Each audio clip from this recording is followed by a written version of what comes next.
has no king's protests against him because he is trying to behave as if he is an indomitable force. Right? He is trying to behave as if he has monarchical power. While in reality, this is a weak and unpopular president who bizarrely and implausibly is trying to extricate himself from the Epstein scandal with all the skill of a sea cucumber trying to play the piano. He has a 15-year association with the country's most notorious child sex abuser and child sex trafficker. And as the country learns more and more about that disgusting scandal, trying to manage perceptions of the president's own involvement in it is becoming a preoccupying cover-up of his administration. That is not great. The latest NBC polling shows that Donald Trump is underwater by 14 points on his overall approval rating. Times Trump's name appears in the files, so it could at least be 1,000 times. Is that right? The number is a total misleading factor. We have not released anyone's name in the Epstein files that has not been credible. Director, could it at least be 1,000 times? We have released every piece of legally permissible information. Okay, you can characterize the numbers however you want it. Claiming my time, Director.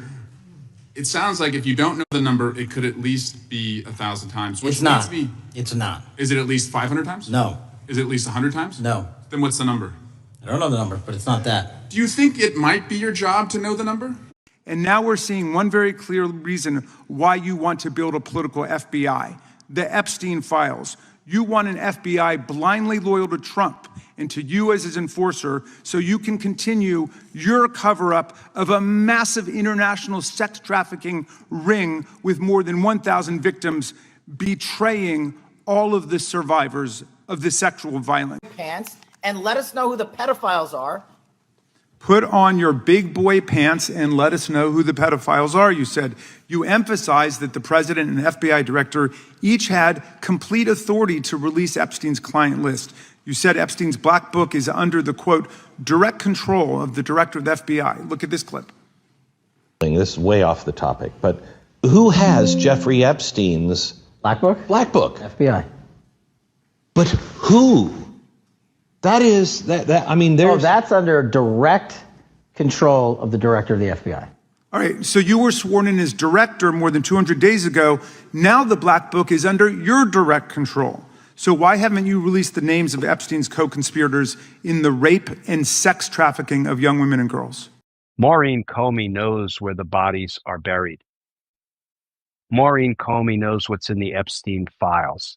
I'm saying the bodies are buried figuratively. I'm not suggesting this is a murder case, but she knows, Maureen Comey knows all about Jeffrey Epstein and Ghislaine Maxwell and the evidence and the Epstein files because she was the lead prosecutor. She's the only one, the only person in a position to sit down with Ghislaine Maxwell and understand instantly, based on her deep well of knowledge of the evidence in the case, instantly whether Ghislaine Maxwell was telling lies or not. And of course she was.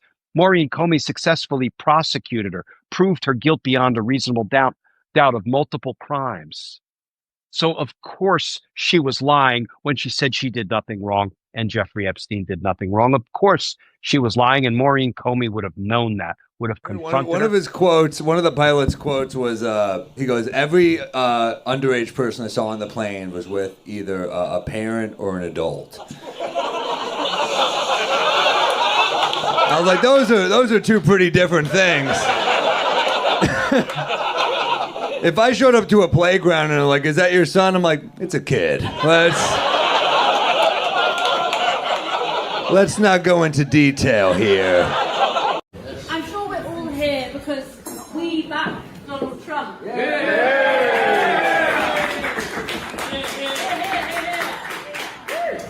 What we know about Donald Trump is that he's here to do the bold policies. He's here to take the steps where other people refuse to tread. And he's here in our country to spread those ideas here. And what do those ideas mean? Well, they mean by 2050, 4 billion people succumbing to the climate crisis. They mean the war in Gaza.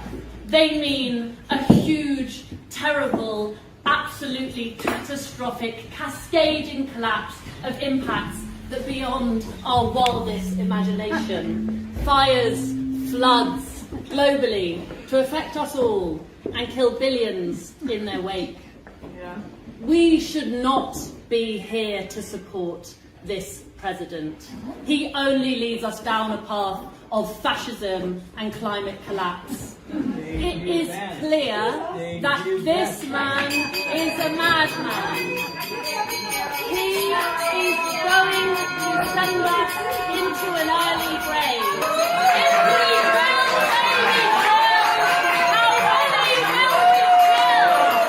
we will, baby, how many will we kill? If we drill, baby, drill, how many will we kill? If we drill, baby, drill, how many will we kill? If we drill, baby, drill, how many will we kill? If we drill, baby, drill, how many will we kill? If we drill, baby, drill, how many will we kill? If you drill, baby, drill, how many will you kill? Father David here. Telling the truth about Donald Trump is not inciting hatred, nor is it inciting violence. It is simply trying to reach out to our fellow Americans who are so enthralled with this man. And the question has to be why? Not only is he an admitted and adjudicated sexual offender, a longtime friend of Jeffrey Epstein, whose documents he consistently refuses to disclose, a man who acknowledges going into teenage beauty contest dressing rooms to see teenage girls in various states of undress. But on more practical levels, our farmers are going bankrupt because he has not passed a farm bill, and his tariffs have put an end to farming contracts throughout the nation with other countries. He is beholden to Vladimir Putin for reasons that are not clear to anyone, but cannot seem to have any kind of good faith basis. He demonizes our allies, and he cuts the social safety net out from our elders and from the poor and middle class. Health costs are going to skyrocket because he's reduced Obamacare subsidies. And the taxes that he gave a break to for waitresses and other folks like that, those are going to expire in just a couple of years. But the breaks given to billionaires, those are permanent. What is it that attracts you to this thoroughly incompetent and unqualified individual to lead us? I wish you'd ask yourself those questions. God knows many of us do every day. He is leading us into a very dark place, and unless more of us stand up and speak out, it may be too late. God bless us all. You have confidence that this institution is being run at the sort of just blocking and tackling day-to-day counterterrorism, stopping big plots, big bad things that might happen, that it's functioning. No, I don't know how any of us can have that confidence for a number of reasons. One is, not only is Patel incompetent, but he is firing all the competent people. A lot of the questioning today, including my own, was focused on his firing senior leaders at the FBI for no other reason than the fact they were assigned cases investigating Donald Trump. Now, he, I think, lied about that clearly today. He's being sued by 3 senior FBI agents who will take him to court and depose him, and I think reveal those lies. But he's firing the experienced people. And more than that, he's taking agents off of these important investigations, like sex trafficking, like counterterrorism, like malicious foreign interference. And what is he doing with them? He's putting them on immigration raids. So it's the diversion of resources, the incompetence at the very top, and the getting rid of people who are the true professionals. And I have to imagine morale at the Bureau is just at a all-time low, because how can you respect someone like Patel? My concluding comments to him after our back and forth is, you can take an internet troll and make him FBI director, but he's still not going to be anything more than an internet troll, and that just makes us a lot less safe. Jesse Waters on Fox News described and explained how they are going to be targeting the movement. And again, the context is a lot of this is targeting a movement for its opinions, which is what they said was wrong about the murder of Charlie Kirk. Kirk was murdered for his opinions, and that's wrong, they said. I agree. But now Jesse Waters is saying, well, we're going to target the entire movement. Listen to the fascistic nature of this. These people are incapable of turning the temperature down. So it's our responsibility to do it for them. Now, I hate to interrupt already. It's richly ironic that Jesse Waters says the left is incapable of turning the temperature down, when within hours of the assassination of Charlie Kirk, he was saying this means war. For the safety of the country and for their own safety. Their heinous movement should be politically destroyed, systematically dismantled. Their financial backing should be bankrupted. Their media sponsors defeated in the marketplace. Their candidates beaten at the ballot box. And their acolytes in academia, behind the pulpit, in city councils and corporate America will be spotlighted and given one chance to confess and apologize. And if they don't, thrown out of polite society. We cannot live with people and work with people like this. They can't teach our children. They can't be trusted with power. You can just feel, I mean, he's radiating the authoritarian zeal of Stalin, of Mao. This is exactly the sort of anger and thirst for suppression and oppression that those authoritarian leaders would express. I think the issue is that you guys are saying that it mostly happens on the left. No statistic, no government statistic, no study group, the Cato Institute, the Anti-Defamation League, the FBI, no government statistic shows what you're saying. It's showing the exact opposite, that 60 to 75% of the political violence is committed by people on the right. But yet you, the president, the vice president, the Attorney General of the United States are giving false information to the American people that it only happens on the left and that it is. False information about Republicans. You guys have called But there's no facts to what you're saying. Kamala Harris called us fascists while she was running for president. The president called her fascist as well. And you in the media have amplified that. You all have done that. A man was killed last week for having the, quote, national conversation that you want to have so peacefully. He did that, and he was murdered for it. And I live under... You don't know if that's true. You don't know what you don't know what the motivation is. Do you have evidence of that? Well, they said on the bullets, there was fascist commentary on the bullets, pro-transgender commentary on the bullets.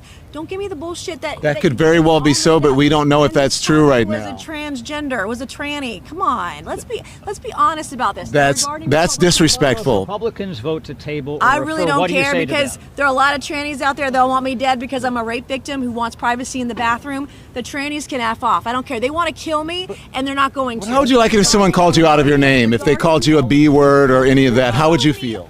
These people are calling me a cunt and all these awful names online. Are you kidding me? Come on. They are the most egregious, most violent people on earth. They are mentally ill and should be in a straitjacket with a hard steel lock on it. How would you analyze what you're hearing in response to this murder from the left?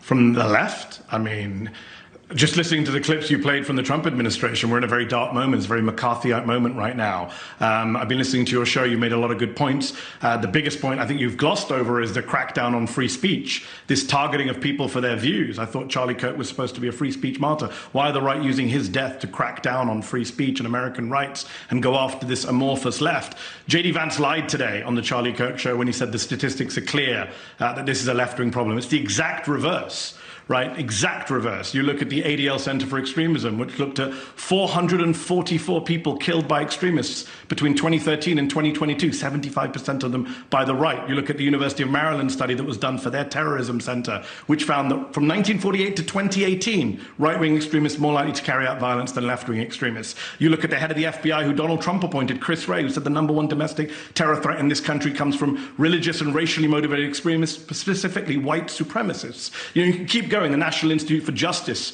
found that the majority of incidents since 1990, violent terroristic acts were right-wing extremists. The single biggest day of political violence, Chris, in our lifetimes in this country was January 6th, 2021, when right-wing extremists attacked the Capitol, injured police officers. They were ideologically motivated. You and I agreed it was an insurrection at the time. So it's bizarre for Vance to go on TV or go online and say the exact opposite of what both the official statistics say and the think tanks say. All of our evidence tells us. I mean, there was a Democratic lawmaker, Chris, I don't know how many times we have to say this, who was murdered in her home with her husband in June by a Trump supporter. And Donald Trump today said, who? When he was asked about it, he said, who? Mm-hmm. So, Mehdi, one quick thing. I do not think January 6th was an insurrection. I thought that it was all kinds of crimes. You said it at the time, Chris. I just don't. You called it an insurrection at the time. You did. You did. No, I checked your Twitter before I came on never air. thought. Okay, go we'll have ahead, to show it to me. check it But afterwards. I never thought that they were trying to take over the government. That's what an insurrection is. But it doesn't matter. It was bad. But we're dealing with new bad stuff. But it was political violence. We can agree, right, Chris? It was political violence. 100%. 21-year-old student was found hanging from a tree in Cleveland, Mississippi. It's at a university called Delta State University in Cleveland. They found him early in the morning, about 7 o'clock, hanging from a tree. They're saying at this point there's no foul play, but folks are calling for investigations. And I think they need to get to the bottom. This guy's name is DeMar Travion Trey Reed. He's from Grenada, Mississippi. Everyone they spoke to said he was a great guy. He lit up a room. And so why was he hanging from a tree? What happened? That's what we need to know, whether it's foul play or not. This story deserves to be investigated and told, and we'll stay on top of it. He is underwater 14 points on his handling of deportations and immigration. New polling by CBS and YouGov shows that by 14 points, people do not want him sending troops to D.C. By 16 points, they don't want him sending troops anywhere else either. He's underwater in the NBC poll, 18 points on his handling of trade and tariffs. He's underwater 22 points on inflation and the cost of living. His job numbers are the worst job numbers we have seen in this country in 16 years. And that's if you cut out the pandemic to be nice to him. He started these radical new gambits on redistricting the Congress to try to essentially force Republicans to hold on to power. That is something the public is against 80-20. He has started this radical new gambit on undoing the nation's access to vaccines when the public is basically 80-20 in favor of vaccines. He is unpopular generally. He is unpopular even on the things he most wants to be known for, things like this stupid tariff stuff. And the radical new things he's trying to do to shock the country and change the subject, this redistricting stuff and the vaccine stuff, all that stuff is even less popular than the other stuff, which is already radically unpopular. He's not doing anything the country likes at all. But sure, his way out of this is to try to convince everyone that that's definitely not his signature. One of those is obviously different, right? It's time for the Trucker John Livestream. Gonna be a good time. Oh yeah. The Trucker John Livestream. Come along for a good time. It's a good time, good time, good time, good time. Trucker John Livestream. Gonna be a good time. Gonna be the time of your life. Gonna talk some shit. Hush your mouth. Gonna talk a little smack. Gonna talk whatever comes of it. You're gonna always wanna come back. Well, yeah, it's the Trucker John Livestream. He's the biggest, baddest, funniest mother you've ever seen. Watch your mouth, he's headed south. Not even sure what that means, but if it's one thing I know, the Trucker John Livestream is the best thing you've ever seen.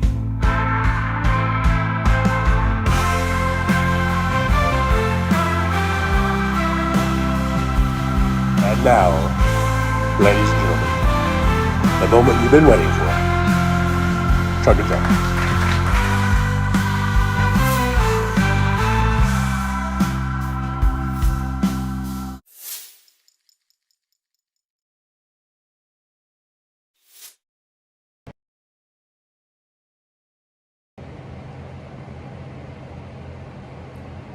All right, test, testing 1, 2, 3. Let's see, can you hear me? Test. Test. Let's see, I'm waiting for it. There's always a delay, big delay. There we go. All right, hopefully you guys can hear me loud and clear. Turn the AC up a little bit. Good morning, everybody.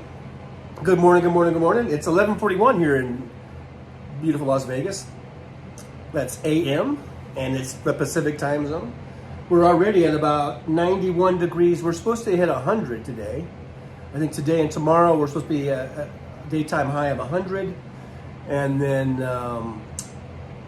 we should be cooling down. There's supposed to be some clouds, maybe some moisture coming in, and we'll be cooling down into the 80s.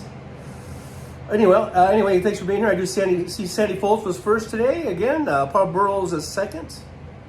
Lynn is here. Hey, Lynn, good to see you. We got Dame Dog the Big Dog with a Hal Sparks raid. Well, thank you, Hal Sparks. Roxanne79 also with the Hal Sparks raid. Hello, Roxanne. Good to see you. Thanks for coming in. William's here. Hey, William. Owen. I see Owen. There's Jolie. Hey, Jolie, thanks for being here. I appreciate you for helping me out here. Roxanne says, saying hello. I'm just looking around. I don't know. I keep thinking I'm seeing bugs. I had the bug guy came and sprayed today again.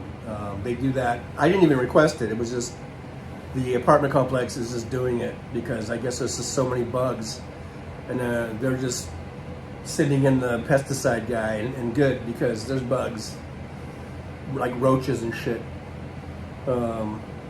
Behind the toilet today, I found one was about this big. It was dead because I got my own bottle of spray. I've been spraying too. Anyhow, so hopefully this will work. Hopefully this will get rid of them. I hate bugs. Okay, who else we got here? We got AM on your dials here. All right. Bonnie Thompson. Hey, Bonnie, good to see you. Williams here. Damon Dog, the Big Dog. I'm just reading names I already read already. Owen says, Cash, go home. Cash, go home. Cash Patel. You know, I know Cash Patel is incompetent and he shouldn't be in this job. But if Trump fires him, who's he going to replace him with? I mean, that's always the question, right? If Trump gets rid of RFK Jr., who's he going to replace him with? If he gets rid of Cash Patel, who's he going to replace him with? Any of these people, they're all incompetent, and he's just going to replace them with more incompetent people. I don't see him ever making an improvement. In other words, but so I don't know. What do we do? Do we just let him keep these same incompetent people in, or do we just have a turnover of one incompetent asshole after another? I'm not sure what the best solution is there. Damon Dog, time for my daily ramen. Do you have ramen daily? Is it good ramen? I hope it's good ramen. I hope it's not that, shit we used to buy in college. Just a little cup of noodle ramen shit. That shit can get pretty nasty. I bought a bunch of that for the truck when I was in the truck. I bought like a whole case of it one time. Just because I thought, this is easy to prepare. I just got to heat up some water and it's easy peasy. And after eating a few of those, I was like, ugh, I'm sick of this shit.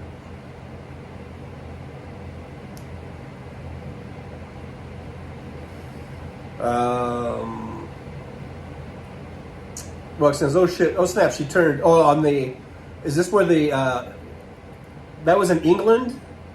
I guess they were having this dinner in honor of Trump. I guess Trump wasn't there. I don't know if Trump was in there. I don't know. I don't think so. I mean, they didn't show him.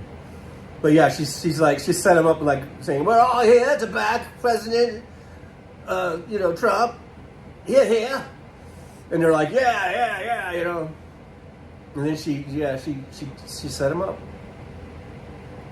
Susie Jones is here. Hey, Susie, good to see you. Thanks for being here. I appreciate you.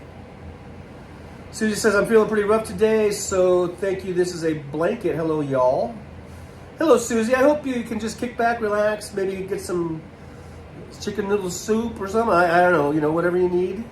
I hope you can, get that in you and just kind of relax a little bit.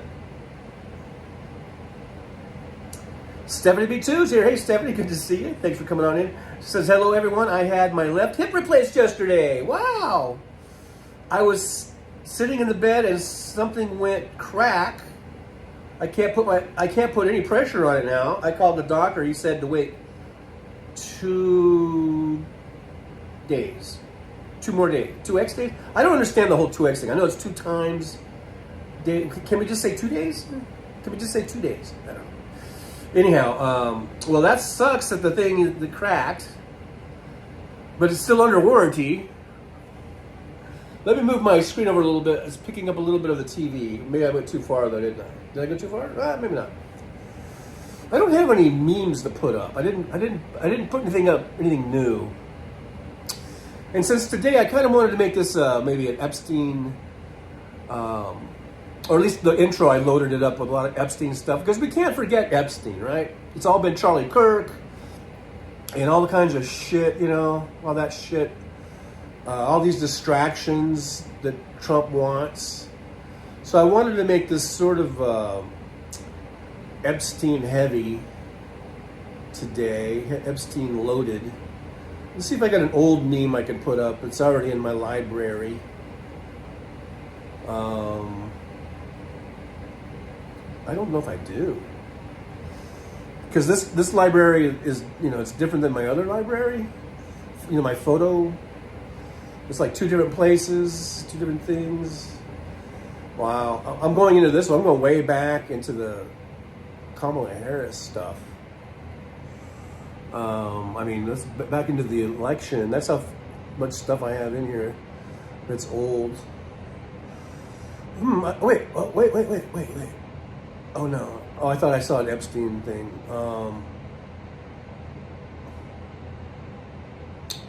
I'm just looking for something to, kind of decorate the wall here. That big orange blank spot. I guess all my Epstein stuff is in my regular photo album.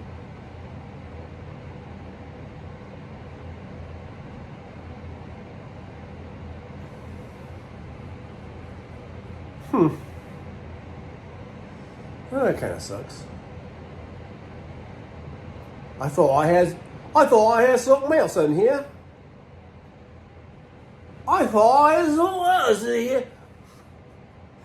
English people probably hate it when Americans, they think that they're like, that's how you think we sound? I think yes. This is how, yes, English people, this is how you sound. Oh, I had some Epstein files. Just kidding. All my English people are probably leaving now. Good job, John. Way to go. All right, Ed.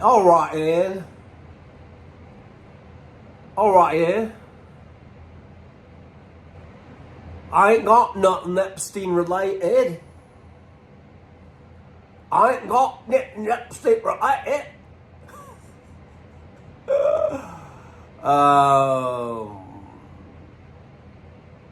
well, we could just put this little one up here, and yeah, we could do that. I mean, that's something.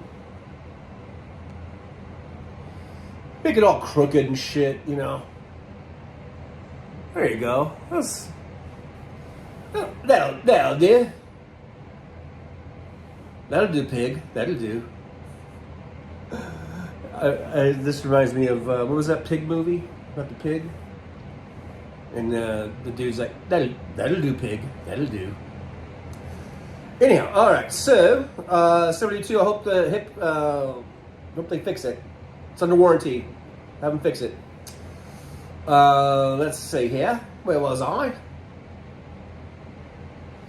Susie Jones. I'm laying down. Can't type. All right, then. You've done your share of typing for the day. Just kick back, relax. Hope you feel better.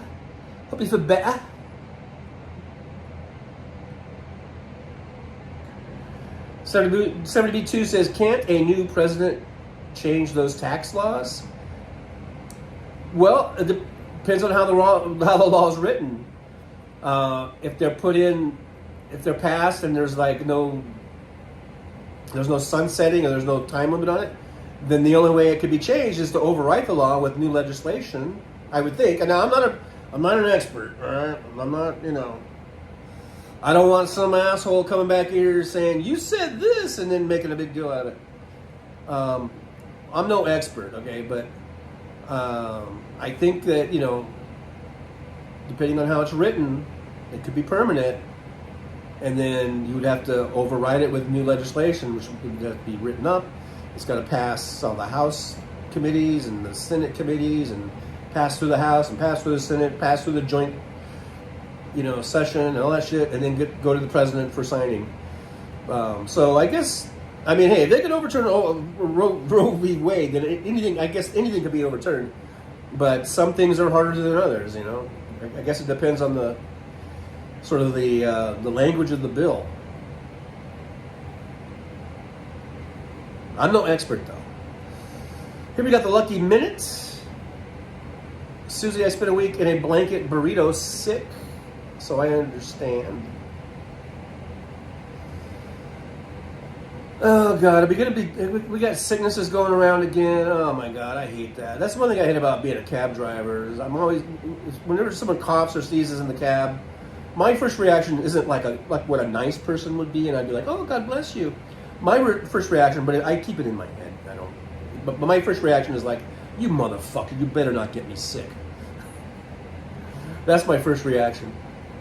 So just so you know, I'm not the nice, cuddly little, Trucker John. I'm, my first reaction is, God damn, you motherfucker.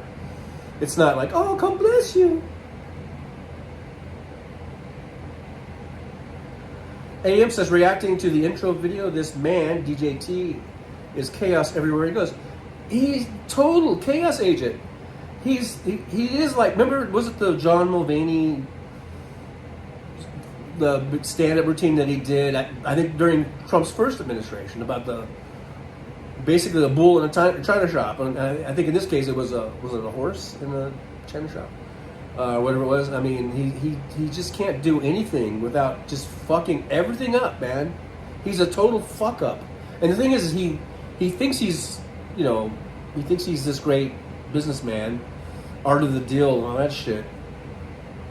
But part of me has got to know that he knows that things aren't getting better, at least not for the rest of the country. Things are getting good for him, apparently. He's made a lot of money off of being president. Like to the tune of billions of dollars. Because he manipulates everything, and he crashes everything, and he comes out, so far he's coming out good. I don't know how it's going to end for him, but so far, his little dastardly, devilish plan has been working for him. But all the rest of us are getting screwed. Now, as more and more businesses and companies and corporations, at some point, when are they going to go, hey, dude, we were doing pretty good under Biden. Why can't they just admit, hey, we were doing really good under Biden? These big corporations. I'm thinking, what would they rather have? Really great business numbers, great profits, just growth all over the place, business-wise, and pay their fair share of taxes, let's say? Or would they rather have no taxes, or but have their businesses struggle, or have everyone hate them because of the inflation is so fucking high? I really don't get why these big corporations, these billion-dollar corporations, are so always supporting Republicans when they do better under Democrats. Just for a goddamn tax break? I'm pretty sure that the profits they make during Democrats, when Democrats run things, the profits they make, the money they make, outweighs whatever tax breaks they get.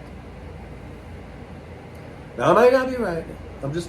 I don't have facts to back this up.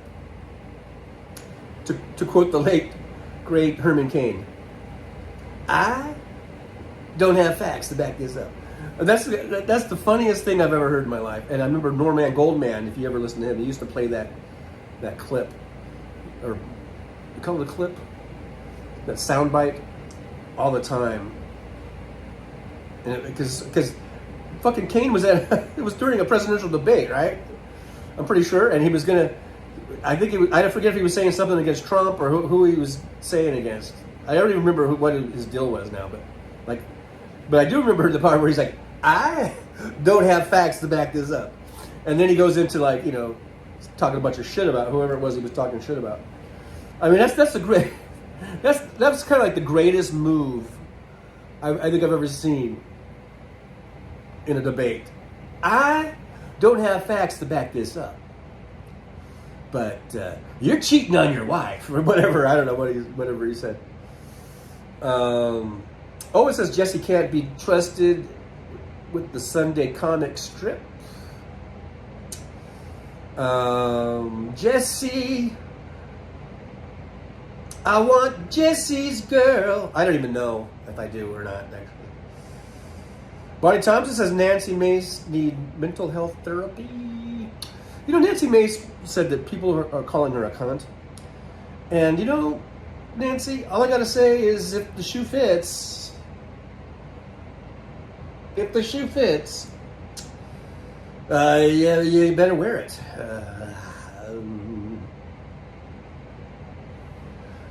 Lucky Minute says she is so vile. She's so vile. I don't even like her smile.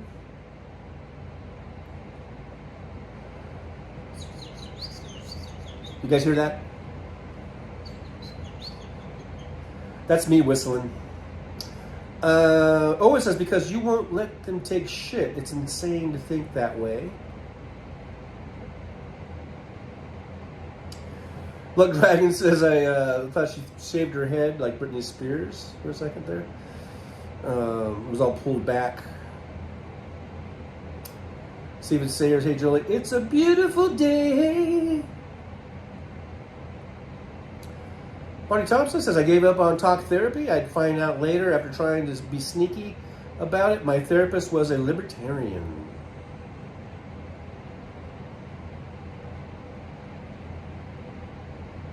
Steven Sayers says we've regressed to the 1950s. And the good old they, the Trump administration, the Trumpers, probably the maggots, they want to take us back to the 1850s.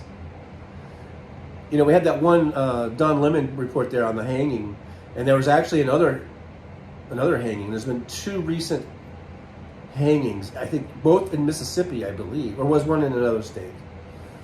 But I don't know all the circumstances behind it, but that doesn't sound good. It doesn't sound like suicide to me. They just want to write it off as suicides. But if we're returning to those days, to certainly I was going to say the 60s. Not that lynchings, what these would be, were only the 1960s. There's been lynchings, all through our history, especially. Especially after the Civil War and through all the KKK years and all the way through, the 30s and 40s and 50s and into the 60s, lynchings of black people just because they're black. That's what Trump is taking us back to. He's emboldening these fucking racists like we've never seen before. Or at least not in recent history. I mean, this is just inciting racism on steroids.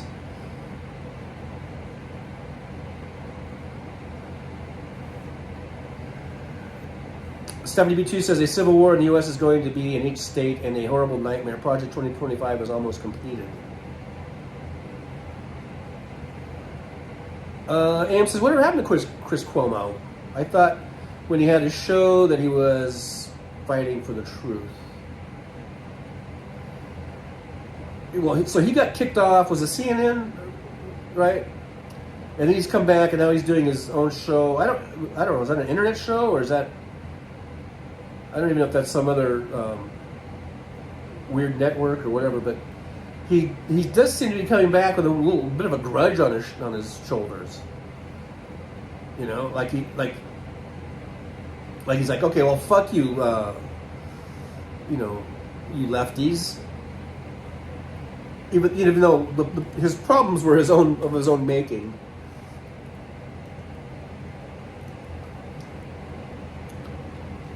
And I thought that what's that guy's name, Benny Hassan or whatever that guy's name is, was pretty spot on. But just throwing all the stats right at him. This is a right winger. We have domestic terrorism and political violence in this country, and it's coming from the right. Primarily, it's not a lefty thing. This is definitely a right wing thing. And for anyone to try to paint that in any other way is a fucking liar. A fucking liar. Step number 2 is going to start a war in Venezuela so he can try and stop the elections, even though we've never stopped them before. Now he blew up another boat. Trump blew up another fucking boat. I think, right? Did they say he killed 14 people? Trump is I mean, I've always said that Trump has over 1 million people's blood on his hands for COVID, the way he mishandled COVID, and who knows how many untold other people that he's killed because of his actions, because of his orders, and this is extra. What do they call it? Extrajudicial. Extrajudicial. I can talk. And you know what? And he told us. Trump told us that he likes that. Remember, in his first term, I believe he was visiting. Was it Duarte? Or what was he, like the president of the Philippines or some shit? And he was like, I like the way they do it here. They just go up and they see drug dealers and they just take them out right there on the spot. That's what I want to do. And now he's doing it.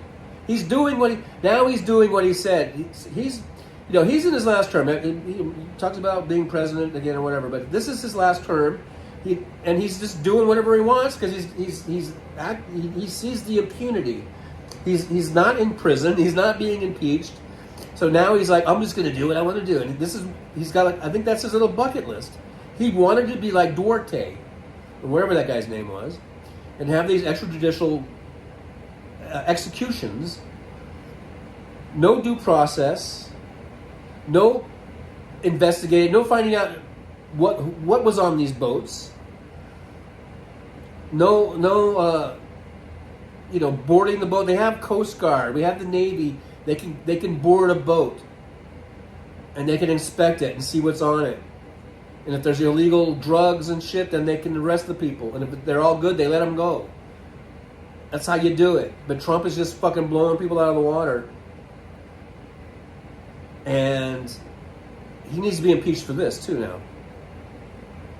This is definitely impeachable. And this is fucking murder. This isn't just high crime and misdemeanor, like, whatever the fuck that means. This is fucking murder. Donald Trump is a fucking cold-blooded murderer now. He's no better than fucking Tyler Robinson at this point. In fact, he's worse. When we talk about body count, Trump is worse and should be impeached and imprisoned. Impeached, removed, and imprisoned.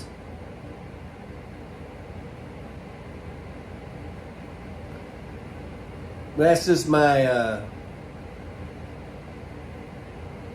opinion.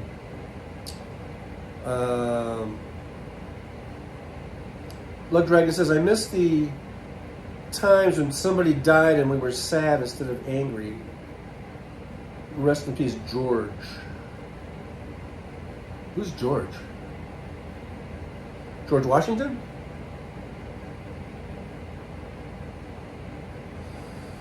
I don't know, but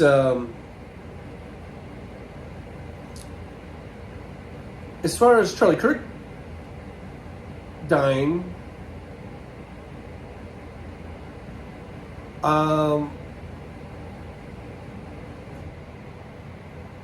I was kind of sad. If you recall the day that happened, I said, this is horrible.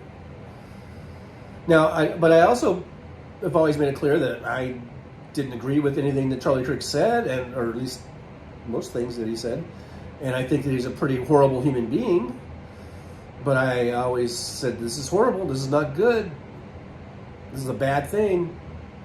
Murdering people is bad. And as far as being angry, I mean, I wasn't really angry. I don't know who George is.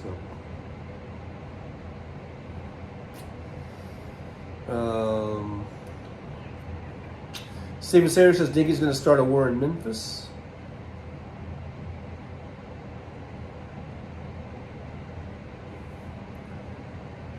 Luck Dragon says Charlie Kirk didn't like Martin Luther King, and he will be especially disappointed to know that his death didn't cause any riots.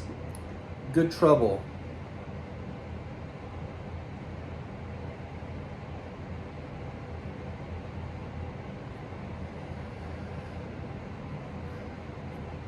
Damon Dog says, hot and spicy shrimp ramen.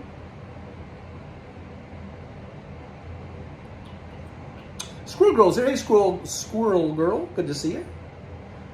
Thanks for coming on in. I do appreciate you.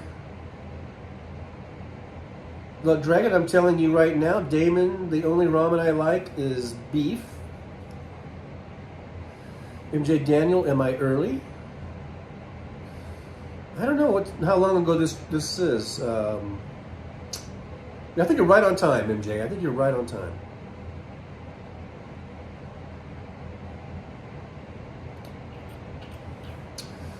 This is the story. Oh. Rosanna is here. Hey, Rosanna, good to see you. Thanks for coming on in the old driver's lounge. David Dog says, I just looked it up. No tanks were stolen. And I guess that was someone wondered about Memphis or something. If there was a tank stolen. And that was, Stephanie B2 says that was just a rumor.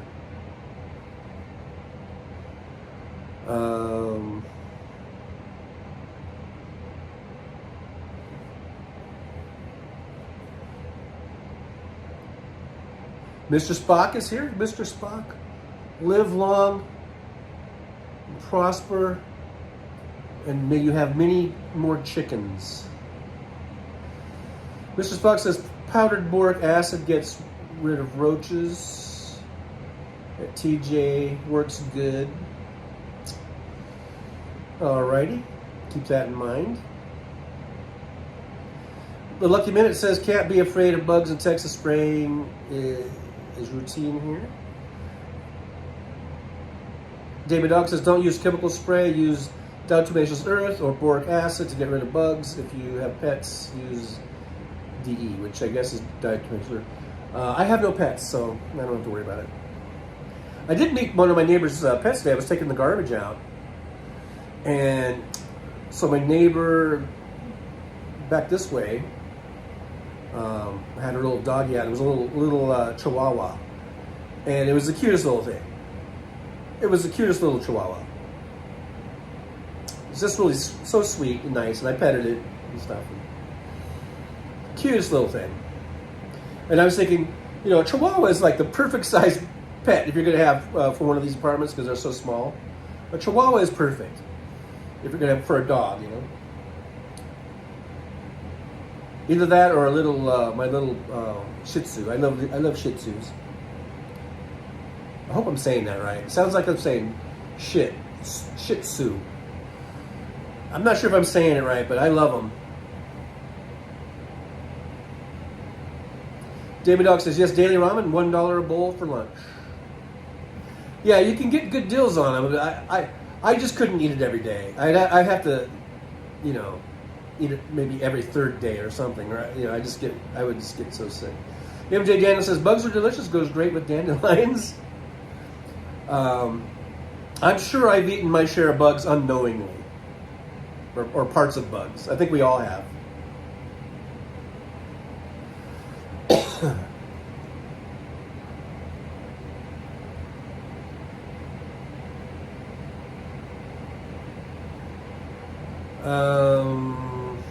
Let's see here. Just kind of skipping down a little bit.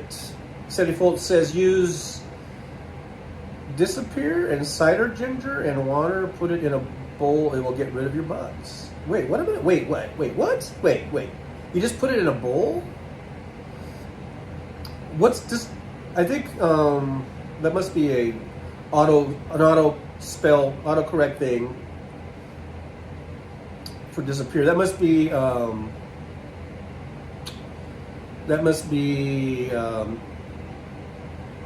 something else.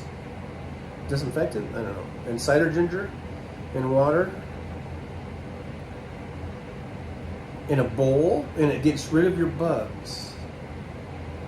Do I just put the bowl anywhere I want? And it just gets rid of all of them everywhere? In the whole apartment?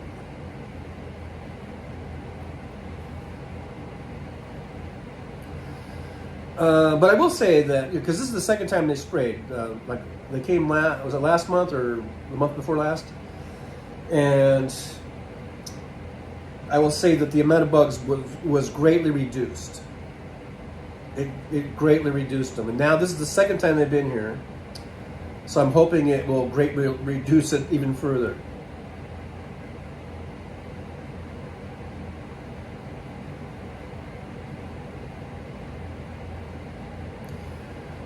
Love Dragon says, you know what social media is actually really good at? Finding out the truth about pedophiles. Just release the names and I guarantee you we will get to the bottom.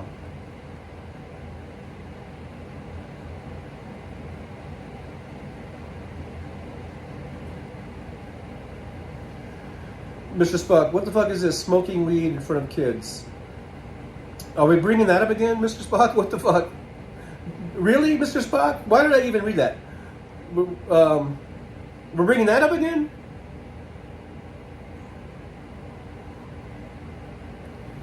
Why are we bringing that up again?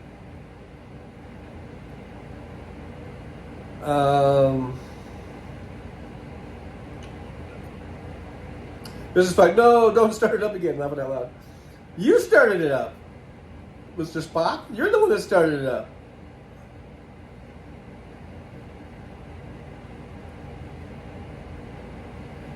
MJ Daniel, you have to do the Dick Van Dyke accent. People, they say that was a horrible accent. I don't think it was horrible. You know, that wasn't that the Cockney accent. You know,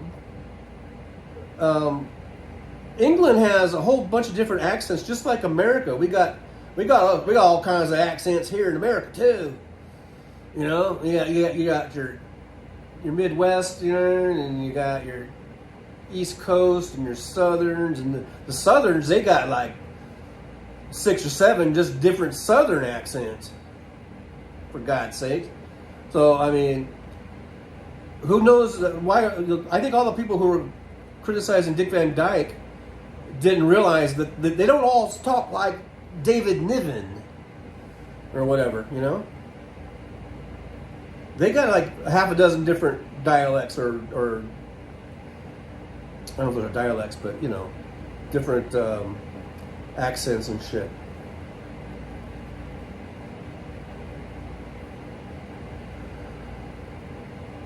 Skipping down, I'm skipping down a bit.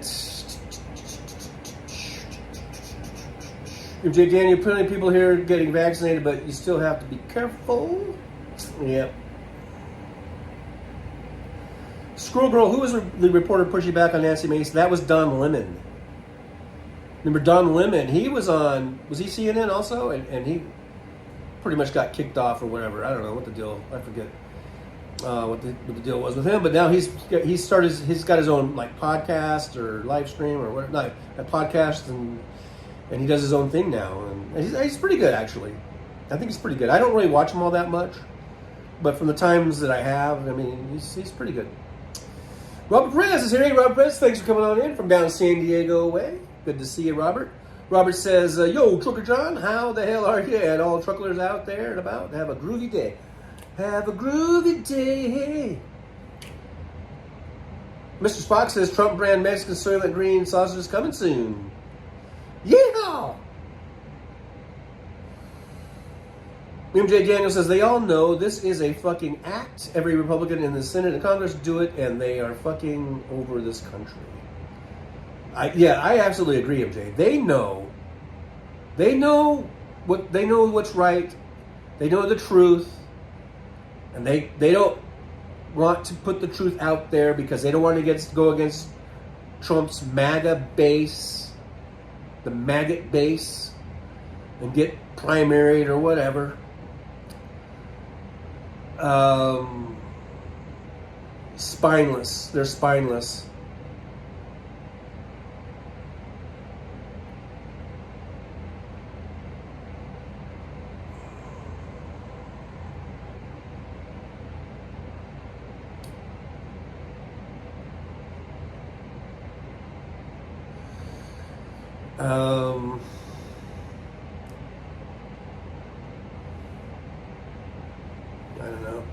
I don't know what Lucky Dragon's going on about.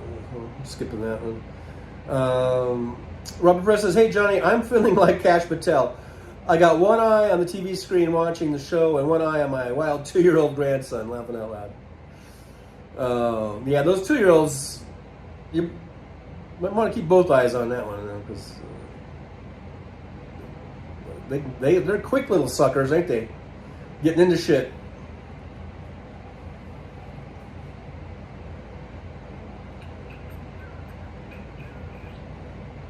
MJ Daniel, that's an insult to comes. Mr. Spock, retired Trucker John would be politically correct. Dudes, I still have my CDL. I still have an active CDL. So as long as I still got that, I think I can call myself Trucker John. I can still legally get into a truck right now and drive it. A big rig. My medical certification is up to date. All of my endorsements are up to date. My license is still good, and active, and valid. So, F you. F you all.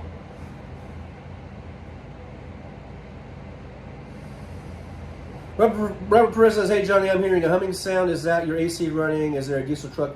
Well, my AC is running. Hopefully usually this mic doesn't pick up the AC. The AC is running.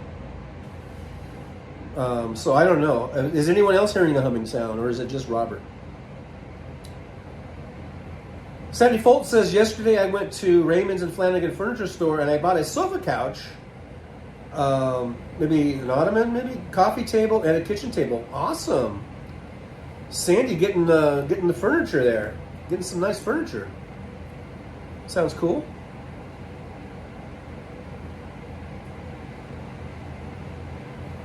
Sounds cool. Paul Burrows is back in the chat, I see. Good to see you, Paul. I know I saw you there earlier. Thanks for coming on in.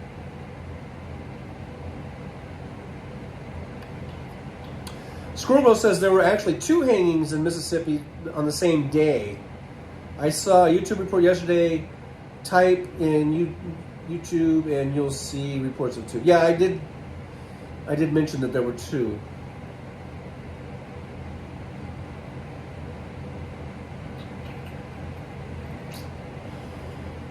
Damon Dog says, cure bucket design with aquarium, air pump, and a timer once a day for an hour. Fresh air pumps in and stale air gets pushed out. Easy peasy. I don't know if I was mid-thread. Was that a mid-thread thing? Because I don't know how that seemed like it came out of left field for me, because I did skip down. AM says, remember, now we're back to the hangings. AM says, remember, one of the hanging victims was a black student with broken legs and arms. Wow. See, I haven't really read on the details. The other victim was a white homeless man. This is sad.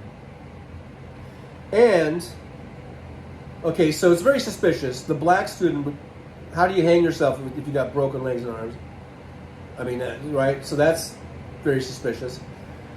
The homeless man, they find him hanged. Right after, Brian Kilmeade said, you know, we should just kill all the homeless people. So I'm putting this one on Kilmeade. Motherfucker. That motherfucker, I don't think they didn't fire him, right? He needs to be fired at least. At the very least, he should be fired. Because he actually said something that probably is going to result in not just that one death.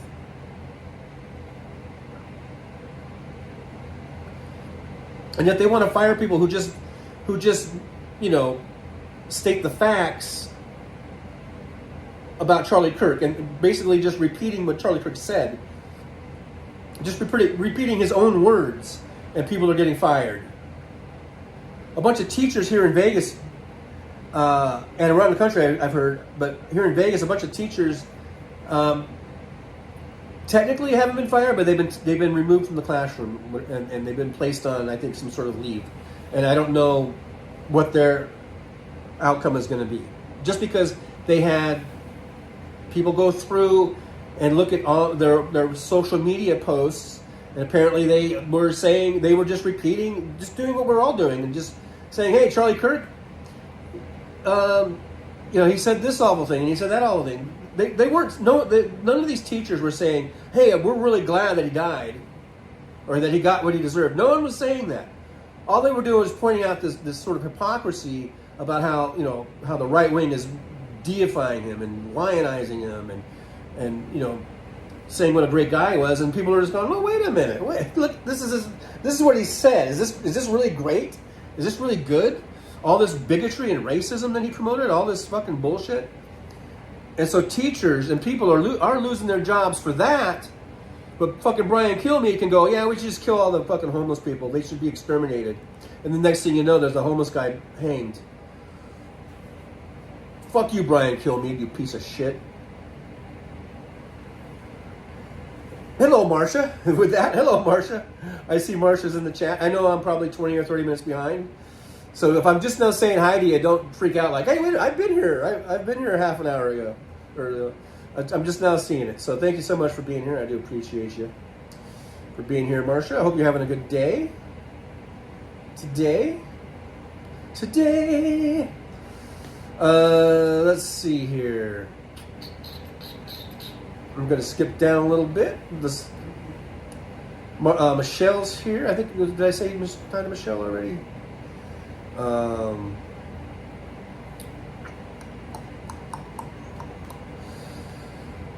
Let's see. Owen says, I must have this. Okay, that's your deal to figure out. Richard, I believe our expat down under is here. Says apple cider vinegar is good. I don't have plants. Anyhow, by the way. Kimchi's here. Hey, Kimchi with the $1.99 super sticker. Thank you. Yippee! Going out to Kimchi. Thanks so much for the support. I do appreciate you. Give you a thumbs up and a heart. And also, hi, Kimchi. I haven't seen you in a while, so I hope you're okay. I hope you're doing well. Been a while? It's been a while. Marcia says, so sorry, can't stay. Lots of phone calls from medical professionals and the agency that provides home health aid, and my friend and brother Mark, all kinds of different appointments. All right, well, thanks for stopping by. Like I said, you're probably gone already because I know I'm 20 or 30 minutes behind. But thanks for being here and spending whatever time you can spend with us is always greatly appreciated. So I do appreciate it.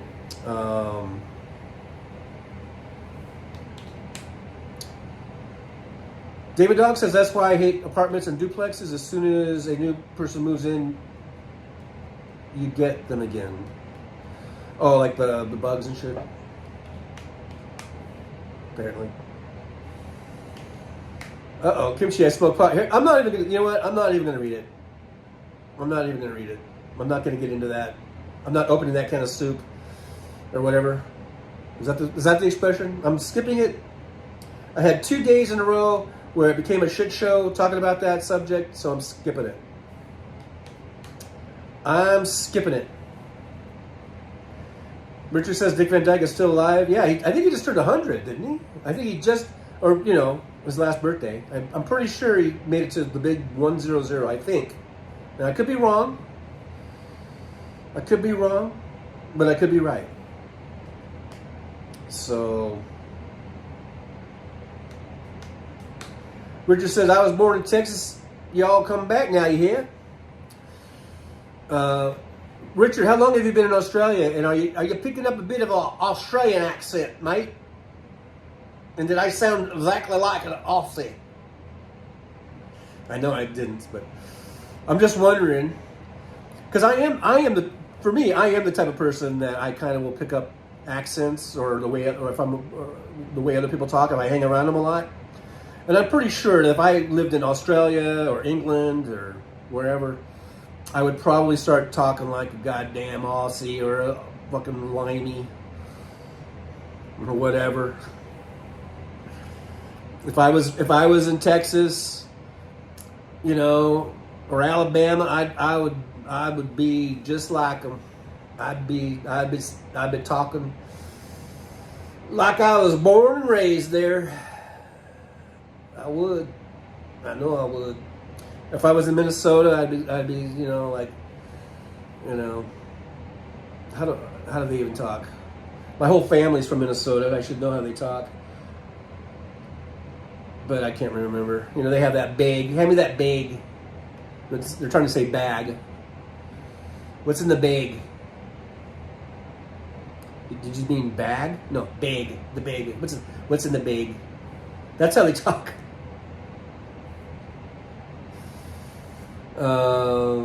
DPD. Hey, DPD 5844 is here. Good afternoon. DPD. Can I just call you DPD for short? DPD. Kind of sounds like deputy.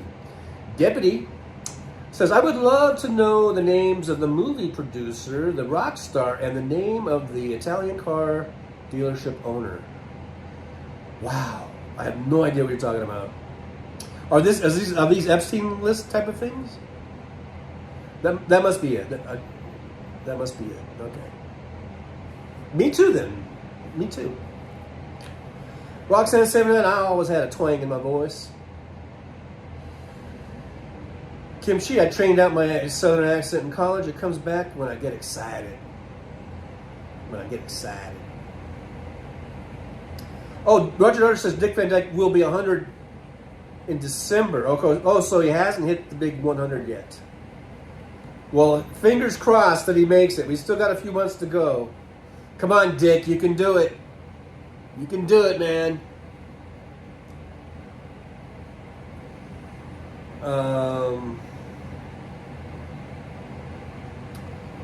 Roxanne 79, I guess I got my country accent from Virginia, but my mom's from Green Bay and Dad from Brooklyn. I don't sound like them. I don't sound like them at all.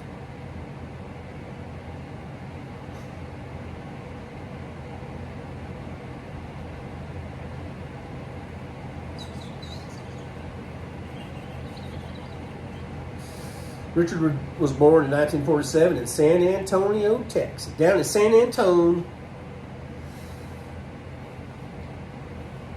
Do you guys still hear the AC? Robert was saying he heard the AC. Kimchi, hi, you sexy babe. Hey, Kimchi, back at you, you sexy babe. You hot babe. Just making sure my thing is on right. Tim Farrell's on. Hey, Tim, good to see you. Thanks for being here. Says, hi, gang. I had road rage. No, has road rage appeared in the Truckers Lounge today? Not yet, Tim. I don't believe. I don't. Not yet. But the day is young. The morning is young. Or not morning anymore. We still got time. You just never know. That's the beauty of the show. You just never know what's going to set me off. Sandy Folks, I can hear your air conditioning. Wow. I thought that this mic didn't really pick it up all that much. If it's really bad, let me know and I'll turn it off. But if it's not that bad, I'll keep it on because believe me, it gets hot in here. Especially when it's 95 outside. It'll get hot in here in about 5 minutes.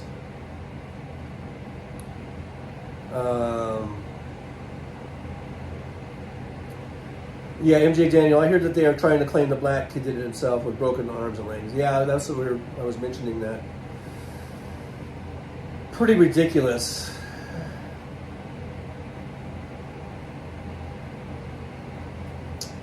This is some bullshit. Richard says Las Vegas is the city that never sleeps. Actually, that would be New York City. New York City is the city that never sleeps. So that's a big misnomer. Because Las Vegas sleeps. Other than the actual casinos, those are open 24/7. But a lot of stuff, even on the Strip, does close. But that expression, the city that never sleeps, that, as far as I know, that is attributed to New York City. And I think people have confused it.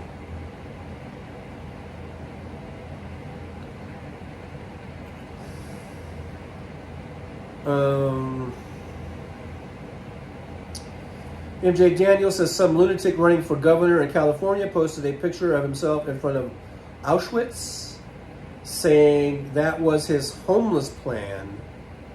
This is what the GOP has become. That is sickening and disgusting. And I really got to say, I don't think California is going to vote for someone like that.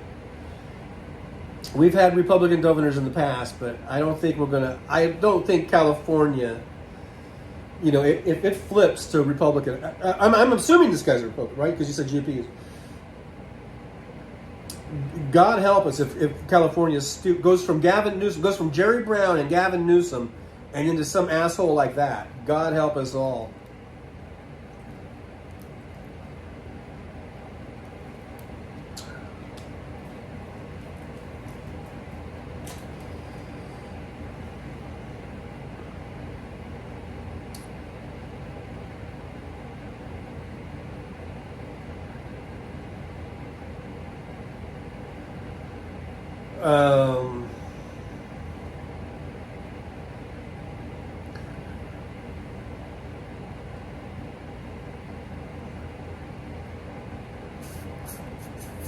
Yeah, Sandy Fold says Trevor Robinson.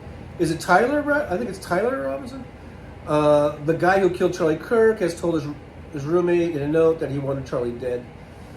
Yeah, a lot of that stuff's coming out. I don't think there's really much doubt at this point that I think it's Tyler Robinson. I think I don't think there's much doubt, but yeah, these notes, they're finding stuff on Discord. They're finding that they posted. I guess they're finding a bunch of stuff.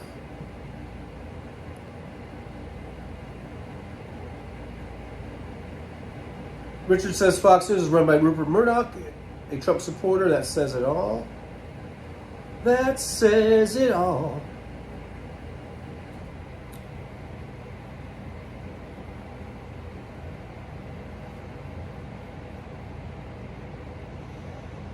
Yeah, MJ Daniel says Fox was created for propaganda and political bias. That is their business model.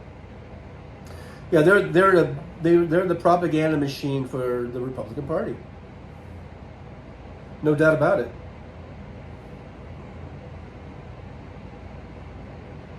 Okay, I'm skipping down in the chat. Yeah, 72, Robert Redford died. Yeah, I mentioned that. I did my RIP, Robert Redford. VD Hertz is there. Hey, VD Hertz, good to see you. Thanks for joining us today in the Old Drivers Lounge. VD Hertz says, yes, Shatner is from Canada. Yeah, we got a lot of Canadian stars that are become iconic, right? Like Jim Carrey and Ryan Reynolds. No, I don't know. And what's his face? Rush. MJ Daniel says I had a math tutor when I was 14, and I kept picking up her British accent. Also had a big crush. She looked like actor Jane Seymour when she was young and a Bond girl. Did you bang her? No, I shouldn't say that. I know people are going to go, that's awful. But believe me, as a 14-year-old, I was going to say, you're wielding a weapon. You gotta watch that thing.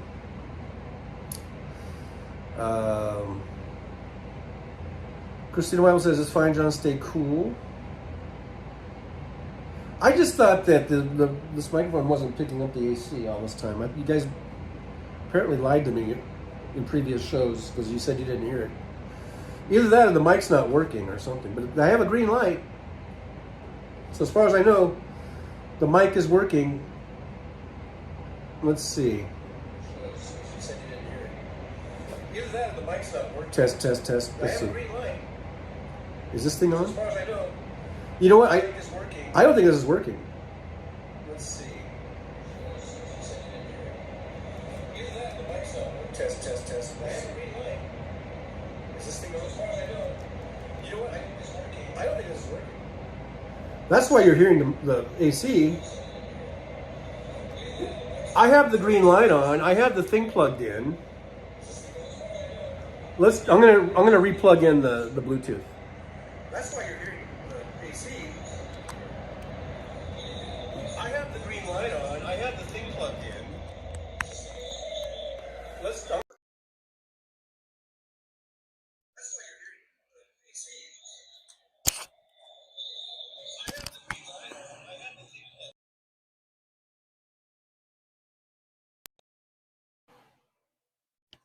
All right, testing. Test. 1, 2,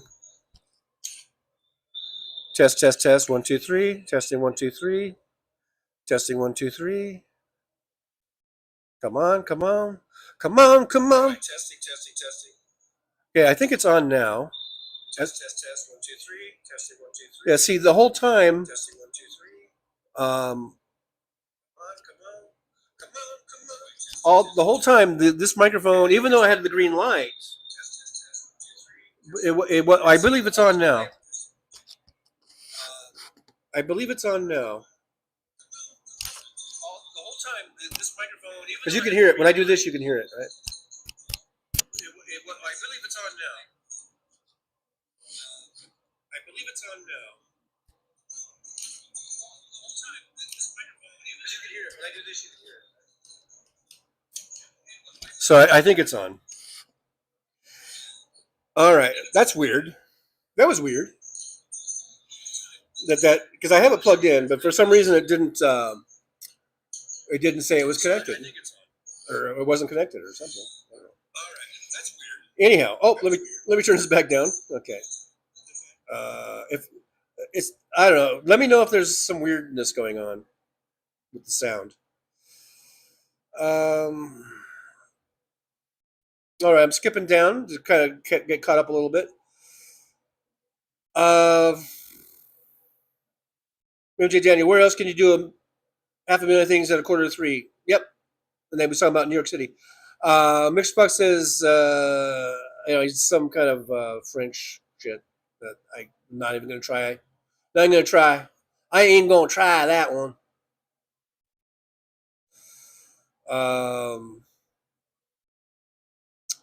Richard says Kirk Douglas was Russian born, lived at 103. Well, then he lived to be like in the that Jiminy Cricket song.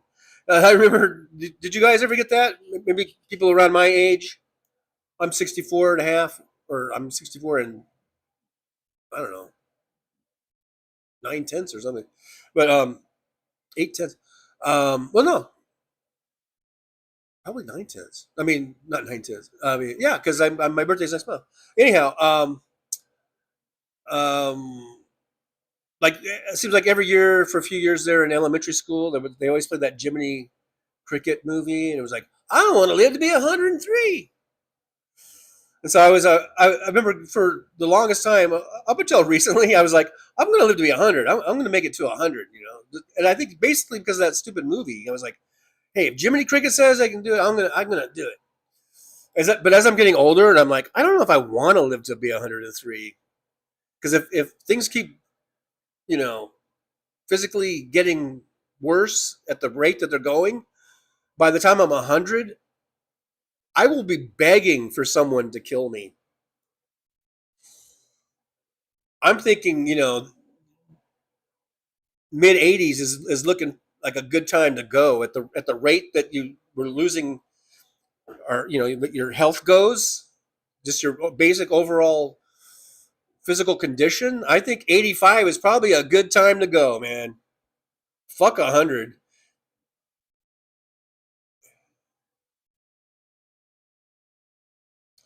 All right. On that cheery note, I'm skipping down in the chat room here. Christina Bible says people pay attention to who goes to his funeral at the stadium. Any celebrities boycott. I don't give a shit about that. I mean, really. I mean, I don't really give a shit about. I don't care. Let them go. Let them do what they want to do. I'll find other reasons to boycott someone. But I hear you. I hear you. I mean, they're probably all people I'm boycotting it already anyhow. Like if Ted Nugent and Chris Rock go there, I'm already boycotting those motherfuckers.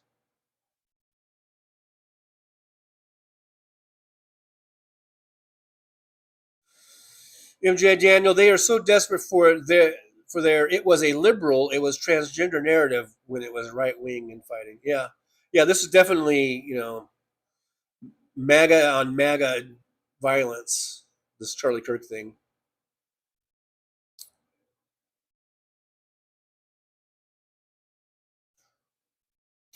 Richard says it's 5:35 a.m. in Australia right now, bright and early.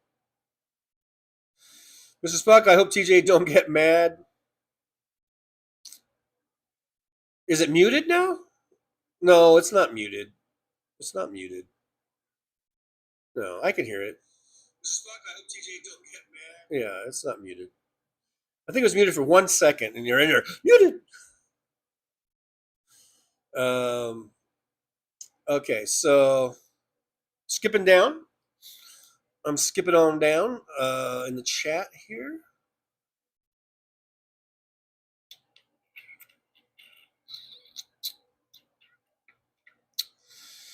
Richard says, when I'm 64 was a Beatles song. Yep, sure was. Christina Weibel says, I'll be 65 in April. Kimchi, only 59, and I feel it too, TJ.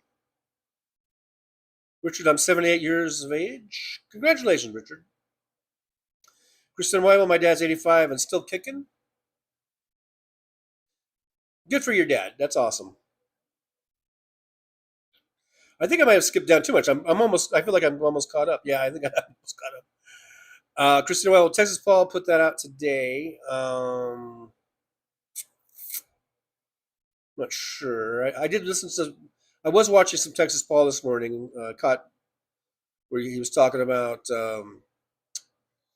quite a few things, actually. MJ Daniel says that if I'm like Dick Van Dyke, fairly healthy, then 100 plus sounds fine. Yeah, you just gotta see, however you feel, I guess. Mrs. Spock, I think Australia got the Yamaha RZY 500. Susie Jones says, hi, y'all. Hello, Susie. We thought you were still laying down on your couch there. Hope you're feeling better. Kimchi says, well, some good news. My test diet is over and I am eating wheat with no problems. Well, that's good. So you're not, what is it, not glucose or not wheat intolerant or something like that?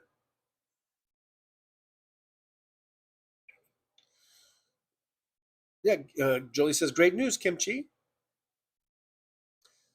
Kimchi says, hugs, Christina, so hard not to have bread. Susie Jones just woke up. Susie had a little nap. So I hope you're feeling better, Susie. I hope you're feeling better. Well, so I skipped down so much in the chat. That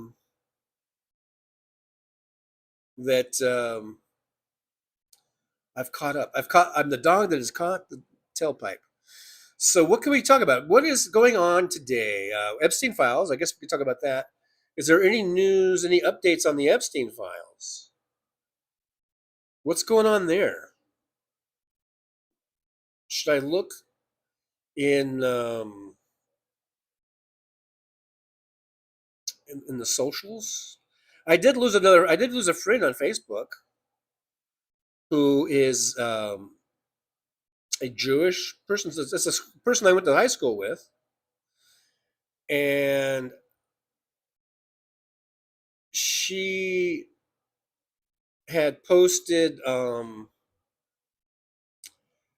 this quote from a guy who wrote a book who was very pro-Israel. I forget the quote because she's blocked me now, so I can't go back to it. But basically, it was, I don't know. It was totally pro-Israel, and I just wrote like, what I write? Let the genocide begin. Yeehaw! That's what I wrote, and she didn't like that apparently. And so she wrote, so she just put it there, okay, I'm going to give you one chance to explain yourself, or something like that. So then I just wrote, like, well, I think that Israel has a right to defend itself, obviously, against this horrible attack by Hamas. But they've definitely gone overboard. Netanyahu, I believe, is a war criminal and is committing a genocide against the Palestinian people. And I wrote, that's all, and good night. Next thing I know, she blocked me, so fuck her. Fuck her. Anyway, I'm just looking to see if there's anything going on. What's going on in the world?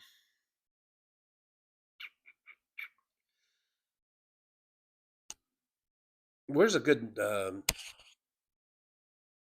news source?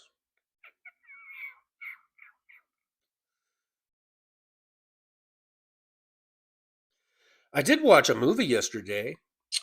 You know how, like, when you're watching YouTube and like you're watching a show or whatever, and then it'll just automatically go to some other, and usually just goes to another YouTube channel or a YouTube video that someone posted. And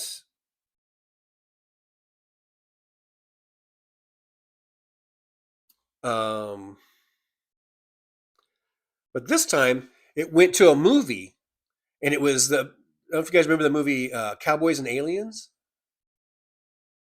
And I had never seen that movie. And I remember when, back when that came out, seeing the trailers to it, I thought, oh, that looks really good. But I just never got around to seeing it. So I went ahead and watched it yesterday. And it was pretty good. I liked it.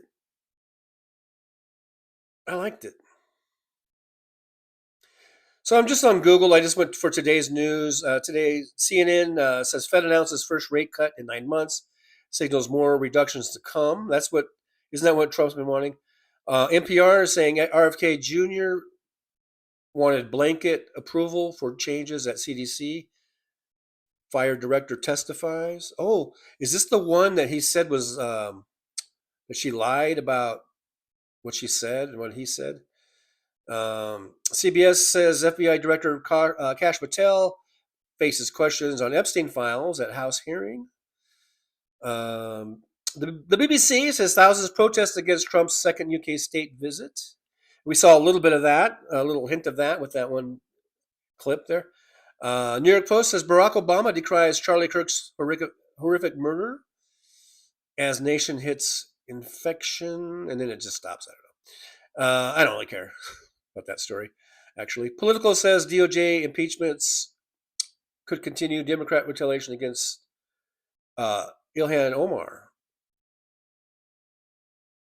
Oh, brother. Talk about distraction. So those are the I guess the top stories of today. If anyone wants to, expound on those, I guess.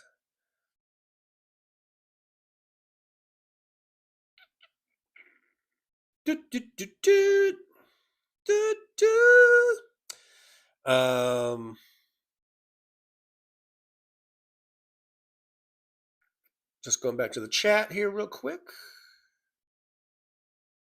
See what's going on.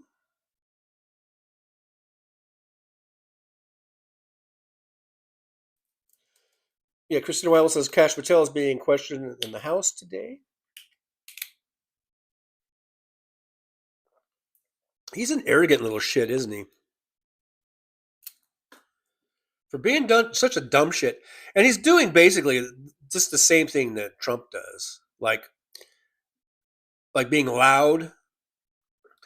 And then I think people that watch that, especially right-wingers that support, Trump and him, they confuse loudness with being right. And it's the same thing Trump did at the debate against Biden, last spring or spring before last, or whatever that was, last year. The one where Biden looked really, sickly and frail, but everything that Biden said was good and true and correct. But Trump was just being loud and talking over him, but everything he said was bullshit. And that's the same thing that's the same fucking thing that Patel is doing. He's just trying to talk over everyone and yell and being very forceful. And I can just really see the right wing going, oh man, he's kicking their asses. But he's just saying bullshit.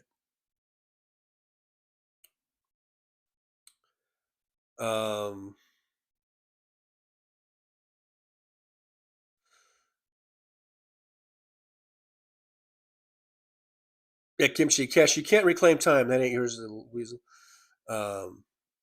David Dog, Cowboys and Aliens is a good movie. Bright lights, Mr. Dollamore. I don't remember that quote. So, and I just saw the movie yesterday, and I don't. Was that from the movie? I don't even remember that. Kimchi says, TJ, I'm still trying to adult, failing thus far. Well, don't have to always be adult, I guess. Kimchi, that is why I haven't been around. Alrighty. Alrighty then.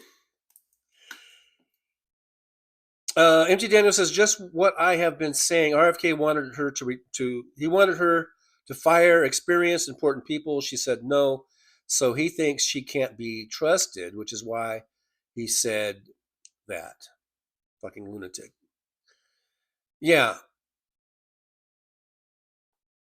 Yeah, it's like she said, yeah, she's not going to fire these people who without just cause. There's no just cause. They think they can just fire anybody for any goddamn reason. That's why we have union protection. It's supposed to have. That's what unions are about, is making sure that you're fired, that there's just cause. If there's no just cause, you're not going to get fired. At least in a union. And these aren't union jobs, I guess, but still. I hate them all. I hate RFK Jr. I hate Trump. I hate Patel. I hate all these motherfuckers. I really do.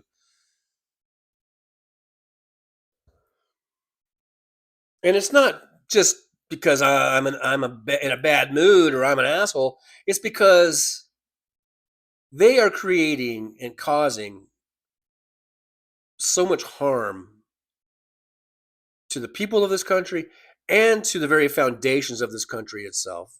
They are really putting us on the on the precipice of destruction. And the Ruskies, even before Putin, they've been at this game of destroying America from within for a long, long, long time. And Putin is just continuing what he was trained to do as a KGB officer.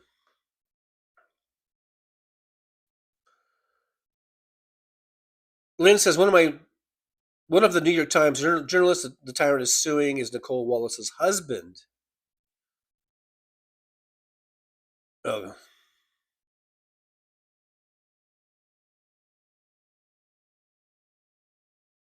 See, the guy can't even do presidential shit. He's gonna spend all of his time shit on suing people because he didn't because like he was talking to Jonathan Carl. He's like, because it wasn't fair. You guys were nasty, and you're not fair. Fuck you, you little panty waste. Donald Trump is such a fucking little buttercup, snowflake, panty waste.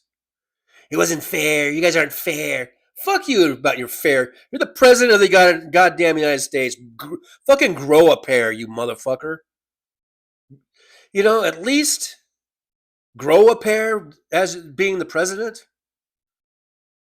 Fucking Hillary Clinton and Kamala Harris have bigger balls than you've ever even thought of having.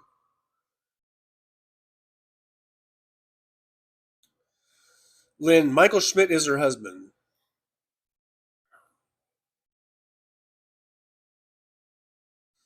MJ Daniels says, this is how internet trolls act. When challenged, they break out the fake outrage. RFK did the same. Yep. Oh, that's right. Damon Dog says that was the quote from the guy taking a shit in the creek. Oh, yeah, when the bright lights killed all the cows. Yeah, okay. Now I remember.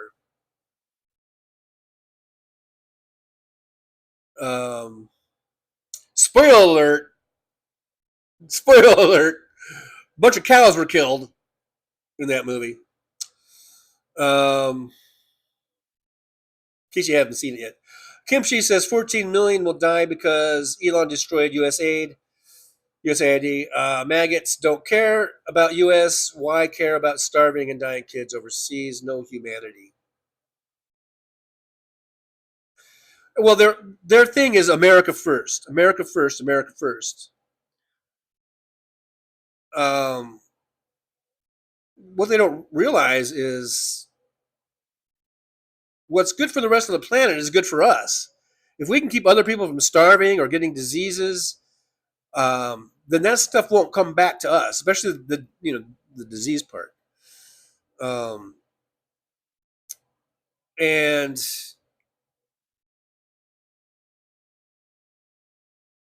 a lot of these maggots, if they're not satisfied, if they don't think they're being, like their tax dollars aren't going to them, it's that's I guess when they're talking about America first, they want tax dollars to go to Americans first, go to Americans first. But what they don't realize, if they're living in these red states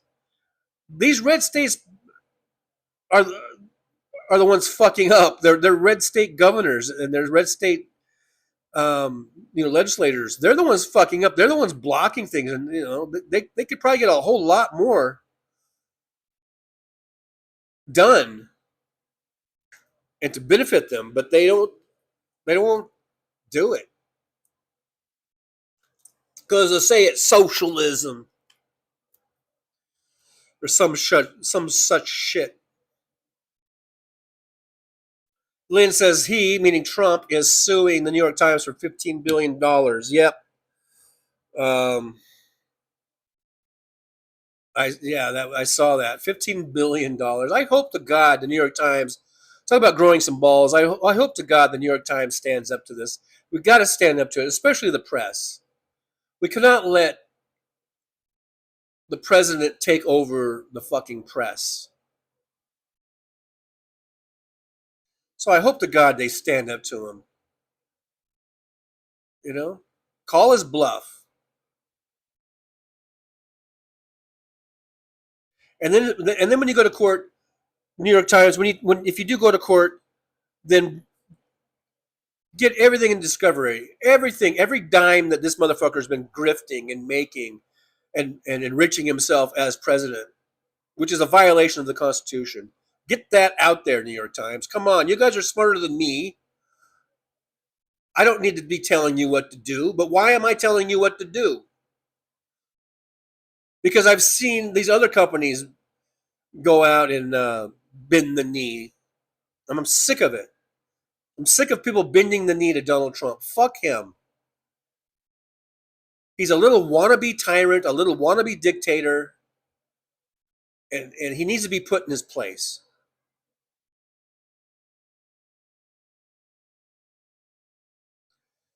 MJ Daniel, DJT is a weak, needy toddler.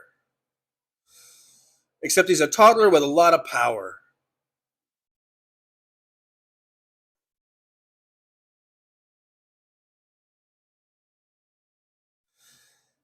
DPD 5844 says little bug-eyed Patel is an incredibly ignorant asshole with a inferiority complex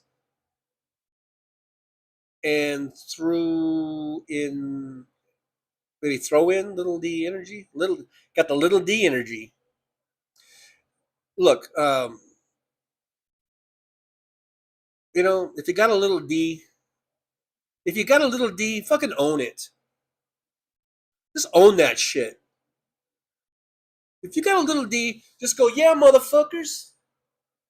What are you gonna do about it? Here it is, motherfucker. It's like the short man complex. What do they call it? You notice how a lot of short dudes are kind of assholes because they always want to prove to everyone that they're not a pussy just because they're short. It's the same way. If you got a little D, I don't know. I can't relate, so I don't know. I'm trying here. I'm trying to help him out. Kimchi, he cannot grow a pair. His penis would disappear. But he could grow a pair at least figuratively, because Hillary Clinton and Kamala Harris, at least as far as I know, now I wouldn't know from. I'm not their doctor. I'm not their OBGYN. I don't know. I'm not anything like that. But as far as I know, they don't actually have physical, real testicles. But even so, they still have bigger balls than Donald Trump.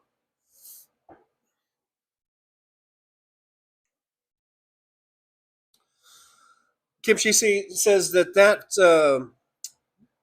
money for food went to farmers who are now facing bankruptcy and no one to buy their food. Yeah, and that was one of the things that Texas Paul was talking about this morning too.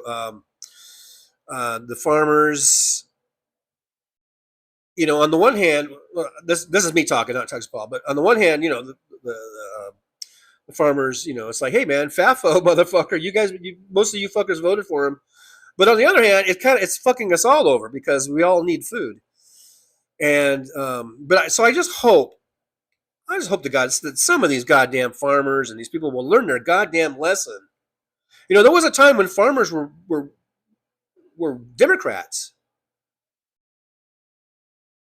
There were a lot of Democratic farmers back in the 30s and the 40s and the 50s, and we need to get back to that.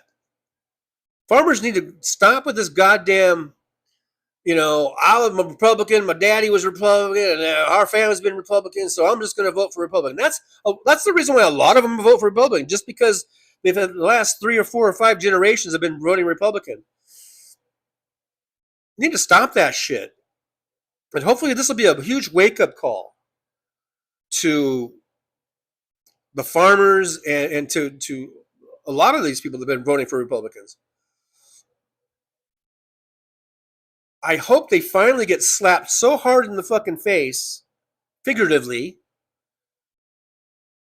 that they will go, you know what? I think it's because we've been voting for Republicans. Maybe them Democrats are better. Things weren't so bad under Joe Biden. We had it pretty good. And then I remember that Obama feller, and things got pretty good under him too. I remember when W was in there, things were going to shit.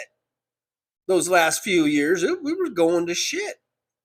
And then that Obama feller came in, and you know what? Things kind of turned around, and we were making some money. I went and bought me a new truck every year. Went and bought me a new $60,000 truck every year.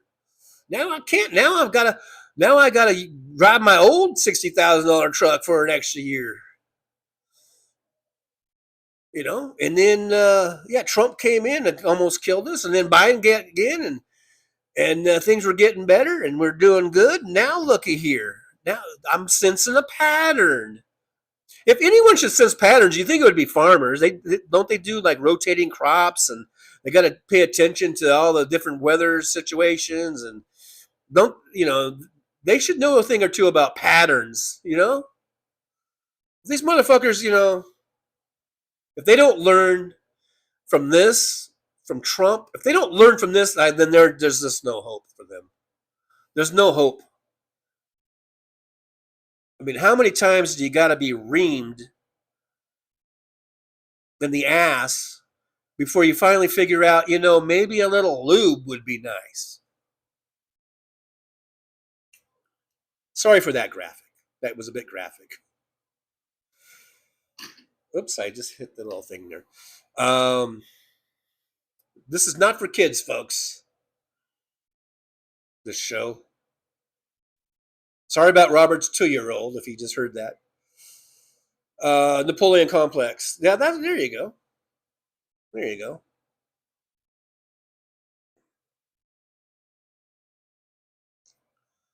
MJ Daniel says, way too much power. He is like Billy Mummy on the Twilight Zone, and I really wonder why everybody is afraid to stand up to him in the GOP.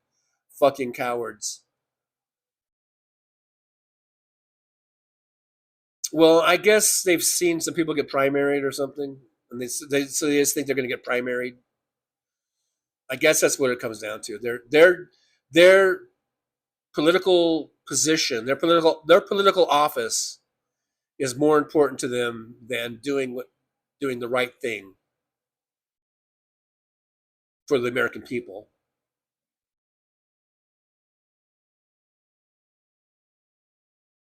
Kimchi says, my husband owned that shit. Barely needed it to make me scream. Asians get the job done with small tools. It's about hitting that button. Button. Who's got the button? MJ Daniel says, I just bet Republicans are just playing weekend at Donnie's with his senile ass until the midterm. They hope to keep the majority and promote VP couch sniffer using the 25th, which would be worse. But I think that as long as we can vote free and fair, and as long as that goes through, that part of it, the Republicans are going to get shellacked in the midterm congressional elections. I think they're going to get shellacked as long as all the voting is on the up and up. And I guess that's the main question, the thing that's in question. Jolie says it's not the size of the boat at Kimchi. It's how well the captain drives it, I guess. I don't know. MJ Daniel says not anytime soon. These dipshits just vote for different R by habit, which is kind of what I was alluding to, I guess, with the generational thing. Kimchi says Biden did an amazing job, best economy in the world after C-19. Absolutely. In 4 years, too. Just think if we had been able to get another 4 years out of him. I know he's, going through cancer treatment, but I think Kamala Harris would have done an excellent job. I just hate beating that dead horse. Kamala Harris would have done just an excellent job and would have continued the Biden economy. And here I am shaking my head. Whenever I think about it, I'm always shaking my head, man. Shaking my fucking head.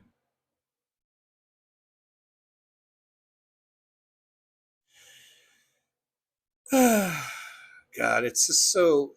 I was laying here last night before I drifted off to sleep, kind of thinking the same thing, like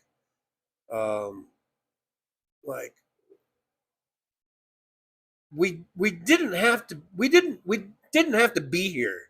We don't have this is so fucking unnecessary. The shit we're going through right now that's the thing. That might be the hardest thing to comprehend or to accept, is that we don't have to be here. I mean, we should have won. Donald Trump should not have even come close to winning. He shouldn't even have been allowed to run. He should have been in prison. for one thing. But okay, so he ran. He's their nominee. He shouldn't even. I mean, just going back, and I know I've said this before, and it's just like I said, it's just kind of beating a dead horse at this point. But you know, you saw the excitement, and I know people are shit talking Kamala Harris now, and in hindsight saying she should have done this and she should have done that. Of course, she should have done this or should. That's why hindsight is 2020. Hindsight is always a better, better view or whatever it is. You always see better in hindsight than you do in the actual moment because you're making the decisions and you got to make things. Should I do this? Should I do that? And you're trying to make the right decision. Sometimes you don't. Sometimes you do. Hindsight, you know all the right decisions you should have made. So now they want to shit talk Kamala Harris. Well, you know what? Fuck all you shit talkers because she did a great job and she did the best. I mean, like I said, like at the time, I've never seen anyone run a campaign like that. Just a few short months, all the places she went, packing every place she went, all the excitement and the joy. The word joy came out. That became part of the fucking American lexicon was joy. Because when you watch Kamala Harris, you felt joy. When you watch Trump, and even though I'm not a Trump supporter, so of course I'm not going to feel joy. But even their own crowd that were dwindling, and people were walking out and leaving, and people looked like they were just like, oh. I mean, you thought Trump was even bored of his own shit. Trump was falling asleep at his own fucking rallies and at the RNC. I mean, it was dead. The campaign was dead in the water. And still the motherfucker win. And I know we get into the thing about cheating and all that, but putting that aside, because I don't know. I have my suspicions, but we don't know. There's no evidence. I haven't seen evidence or proof. So it's hard to make that argument about the rigging the election and cheating the election. All I know is that Donald Trump shouldn't be the president. People should not have even voted for him. The 77 million votes, he shouldn't even have gotten fucking more than his own family voting for him. I mean, it's ridiculous. And we didn't have to be where we are now. We are fucked up. We are on the verge of losing everything. Losing our country, losing our republic. We're on the verge of that. We're on the verge of becoming a fucking dictatorship. And all because, why? Eggs were expensive? Because of a chicken flu? All because of a right-wing fucking propaganda machine and with things like Fox News and Newsmax and all these right-wing content creators getting propped up. I mean, some of these people, like Candace Owens or fucking Tim Pool, getting big money, they could just fucking do a video of them taking a shit, and they're going to get 6 million views in one day. And you get real legitimate people like Hal Sparks or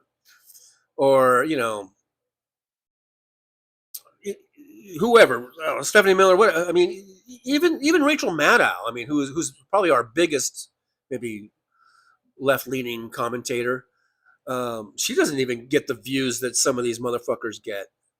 Brian Tyler Cohen, he gets pretty good, but even his aren't as much. I mean, you got 2 or 3 examples probably of people on the left that can get pretty good numbers. On the right, you've got dozens of people. I mean, all they got to do is fucking, wave their arms up and smell their armpits, and they'll get 10 million views. And it's just, it's disgusting. It's disgusting the disparity. And these people, they're being propped up by big dark money. We've talked about this before. The Koch industries, Koch family, all that shit, being propped up with millions and millions of dollars, and getting so much attention for everything that they do. And then us on the left, it's like, man, it's like pulling teeth to try to get a message out. It's like pulling teeth to try to get people to fucking listen. And then by the time they listen. If they do, it's too late. And then now here we are in a second Trump administration on the verge of fucking collapse.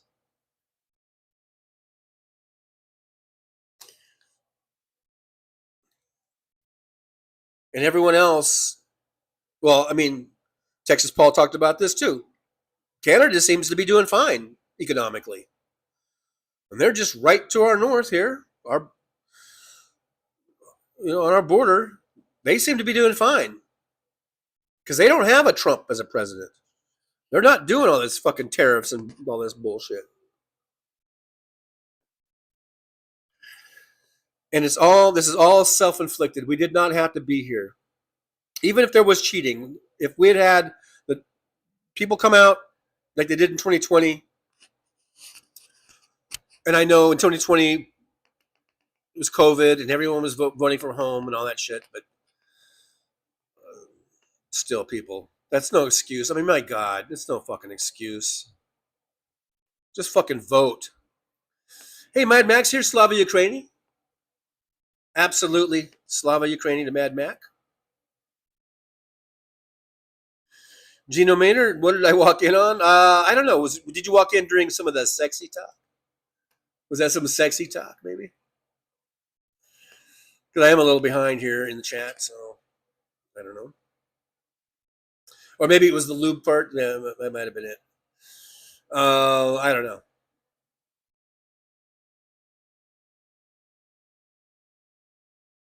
MK's here. Hey, MK. Are we all in the Twilight Zone?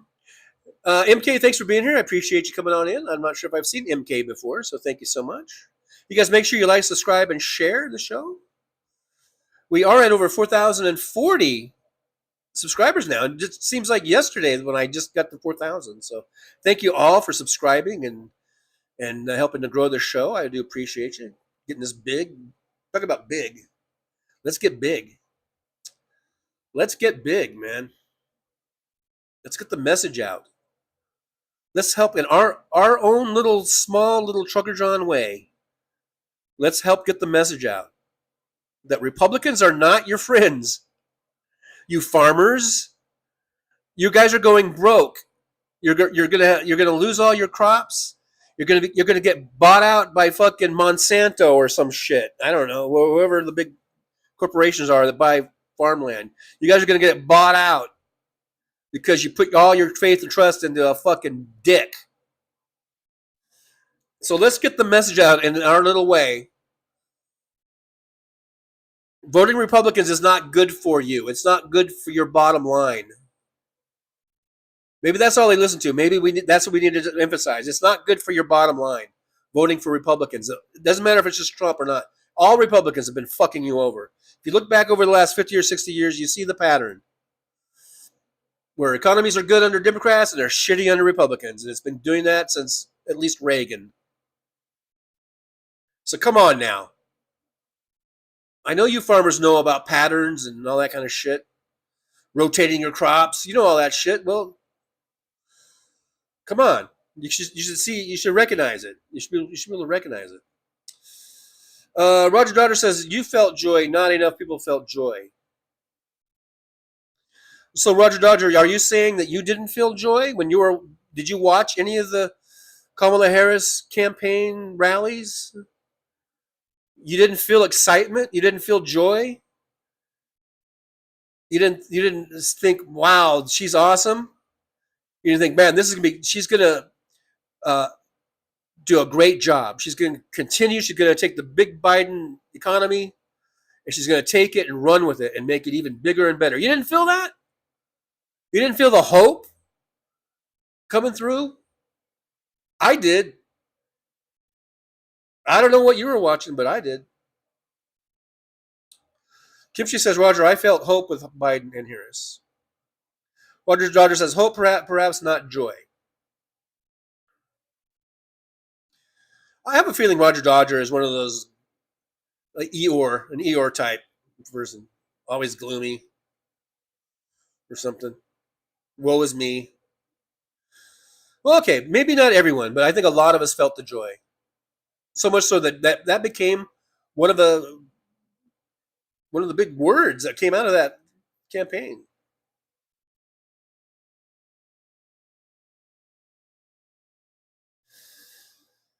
Kimchi says, by the hottest country, he, talking about Trump, he means I torched MF in democracy. Ain't it burning pretty?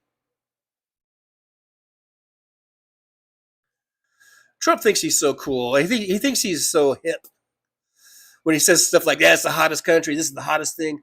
He's talking like it's like still like fucking 1980 or something.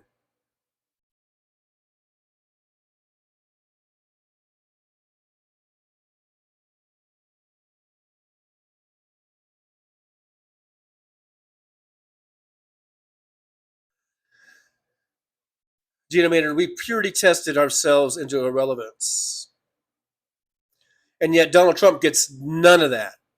Because if you purity tested him, he would never get any votes. Mad Max says TJ is correct. Orange Pedo had gotten depressed and lethargic in his rallies with small attendance and people leaving very early. Kamala's rallies were packed with enthusiasm and hope for the future. Fuck. I was at one of them here in Vegas, and it was I was tearing up. I teared up when because they had all these other speakers coming first. Basically the Nevada House reps and the state senator. The senators. Were there and other speakers, and it was a big whole long thing. And then Tim Walz came out and he spoke, and then finally they introduced Kamala Harris, and I literally had tears down my face as she came out, and I just was going, I just felt like that's our president. That's our future president right there. And I really 100% felt that she was going to win at that moment. This was in what, August? It's like a year ago. Now we're in September. So over a year ago, but it was last August in 2024 when I did that video when I was there, and I teared up, and I was like that because I felt like I was witnessing our future president. And I thought for sure she was going to win. I really, really did. I guess maybe I'm just still a little too naive to realize how much misogyny there is and how much racism there is. Those are two reasons why she didn't win. Probably couldn't vote for a woman. Now we've already voted for a person of color with Obama. So it might have just been more the woman thing. That's why Hillary lost too.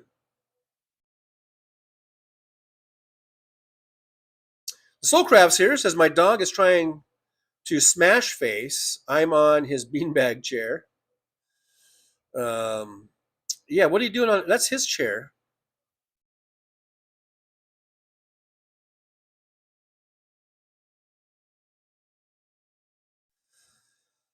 Roxanne79 says that Democrats are drafting impeachment papers for Bondi and Patel breaking on the Hill. Oh, well, that's good. It's not going to go anywhere, but that's nice.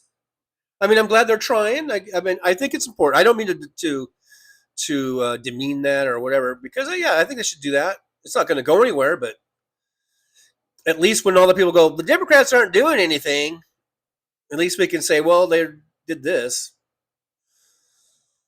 Christina Weibel, manipulation of the algorithm. Yeah, with those numbers and shit. What I was talking about earlier. Roxanne 79 420 warning. Thank you. Thank you for that.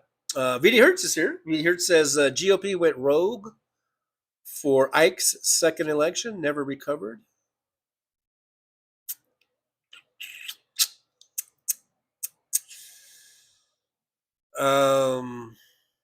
Roger Daughter, yes, I did not feel joy with Harris. All right, whatever, dude. To each their own.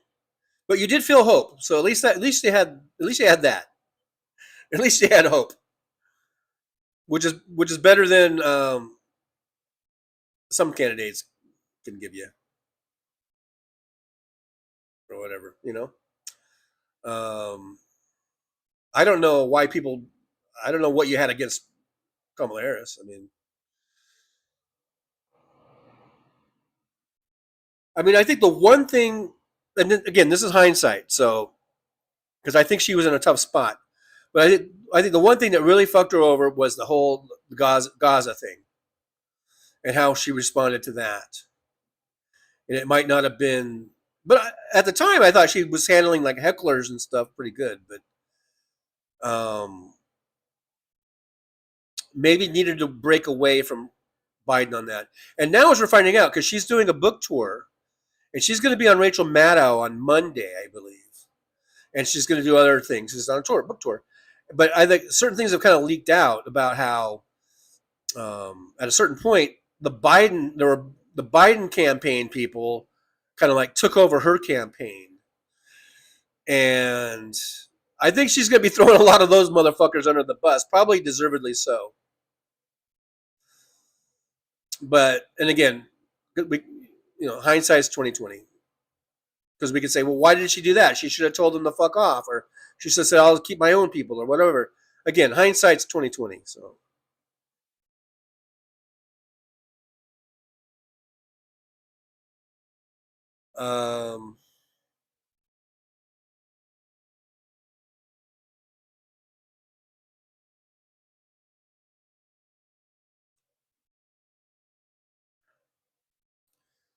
Roger Dodger says, John, she lost. Not enough people felt joy. Well, okay, whatever. And you are not equipped intellectually to analyze me as a person.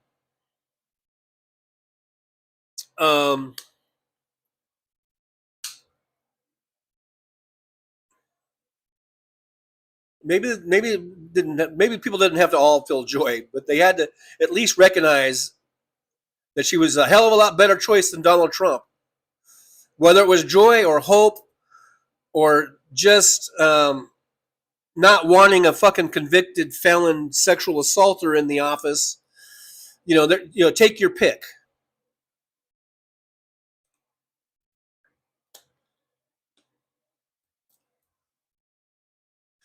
VD Hertz says hate overcame a Kamala win. Why did I just hear a big echo? Are you guys hearing an echo? Is my mic still on? Hello? Is this thing working? Well,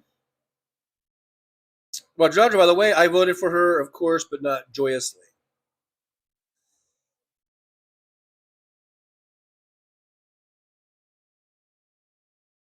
Like I said, take your pick. There are plenty of reasons to vote for Kamala Harris over the convicted felon, sexual assaulter, just louse of a human being. Christina Weil says, I voted for Kamala Harris, and I don't regret it, Roger Dodger. Roxanne79 says, Kamala is a fantasy at this point. We are all in hell with Dinky and his minions. Yeah, the reality is we got Dinky, and it's not good. VD Hertz says, I joyously campaigned and voted for Kamala. Kimchi says, Roger, every 10-year-old female can see through your I'm emotionally stable BS. IOW, will you never be as mature as you will never be as mature as a female child. Okay, I'm not sure if I should have read that or not. DPD 5840 says, I certainly felt joy and hope. Roxanne 79 feels robbed. Mad Max says, you went to an Orange hate rally too, where people were leaving 5 minutes after it started. Haha. I did go to a Trump rally. I didn't see people necessarily leaving 5 minutes after it started, but a lot of people were leaving early.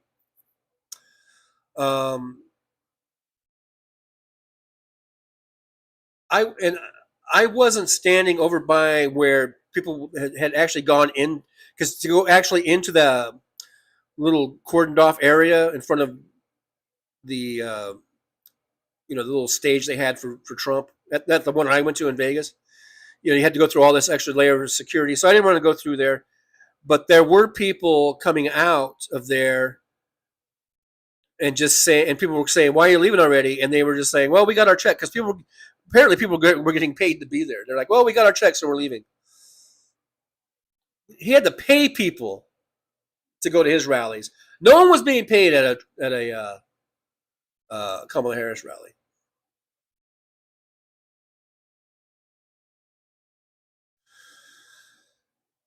We got a troll. Alrighty, that's cool. They say that's a good sign when you get trolls. So thank you, trolls, for being here. Pump us out into the algorithm. Thank you for deleting those though. We don't need to see. We don't need to see the hate talk, but thank you, troll, for being here. You might get us into some huge numbers.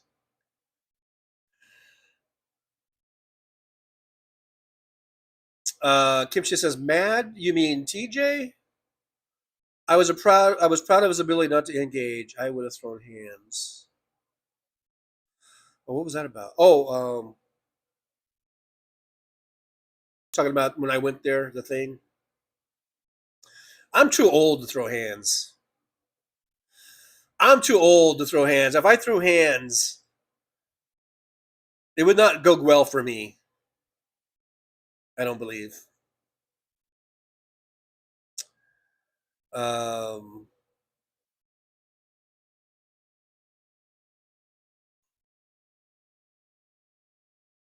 So everyone's responding to our little troll.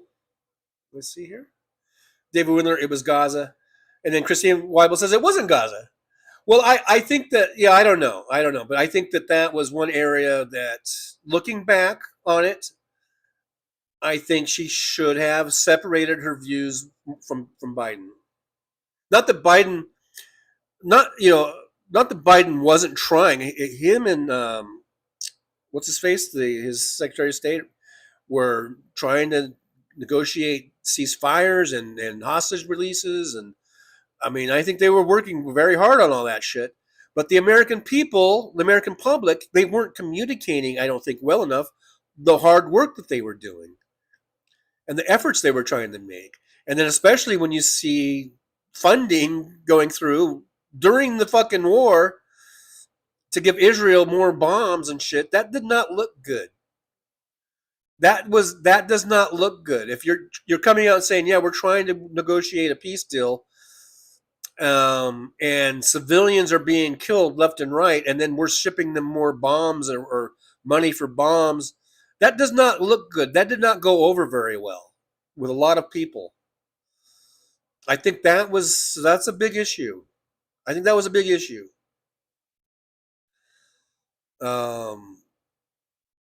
Maybe I'm wrong.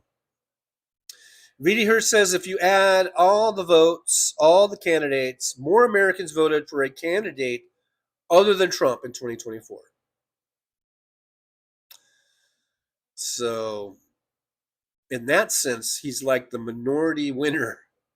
He won with a minority of the vote, but between him and Harris, he only won with 1.4% of the popular vote. Kimchi says, David, it was a psyop about Gaza. Those weren't Dems. I was at the DC rally and we ignored them.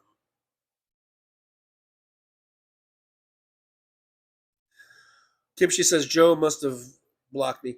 Yeah, Joe got yanked, I guess. But like Roxanne says. But, okay, I'm just throwing this out here. I'm having a conversation. I'm just talking. I'm just letting it roll. I'm just letting my thing go, So, it's like the other day that someone wants to make a big deal because I said one thing or whatever. I mean, the thing about Kamala Harris and Gaza, I'm just thinking, that was a big deal. I don't know if that was the thing. I don't know if that was the main thing, why she lost. I think there's a lot of things. We talk about rigging and cheating. We talk about misogyny. We talk about racism. I think those are all part of it. But I do think the Gaza thing was a thing that she could have handled maybe a little bit better. But maybe I'm wrong. I don't know.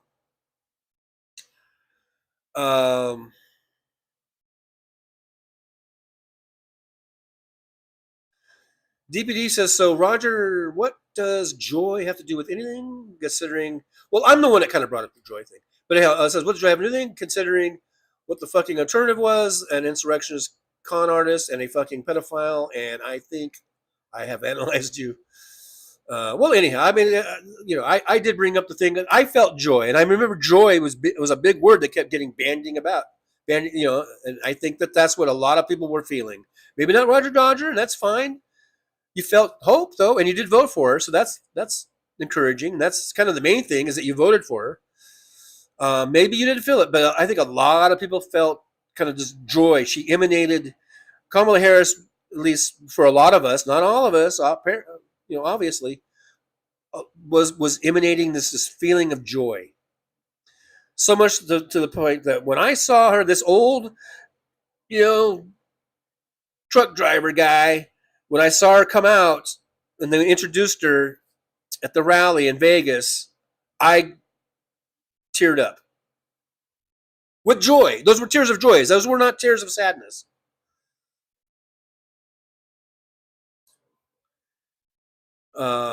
But that doesn't mean that you had to feel the same thing. So I'm not really putting Roger Dodger down for that. Maybe I got a little disparaging there, calling him Igor, but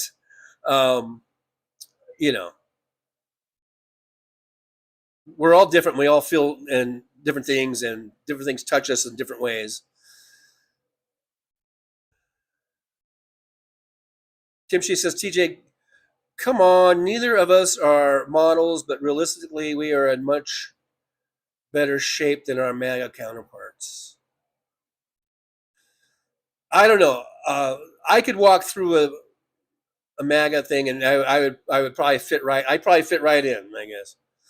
Like I did when I was at the Trump rally. I don't think anyone thought I was a Democrat until I started opening my mouth. Roger Dodger says it was a huge issue, as exit polls reflected, about, I guess, the Gaza thing. So I think that was, and I'm not shitting on her for that though, because I realize that hindsight is 20/20. And she probably realizes it now.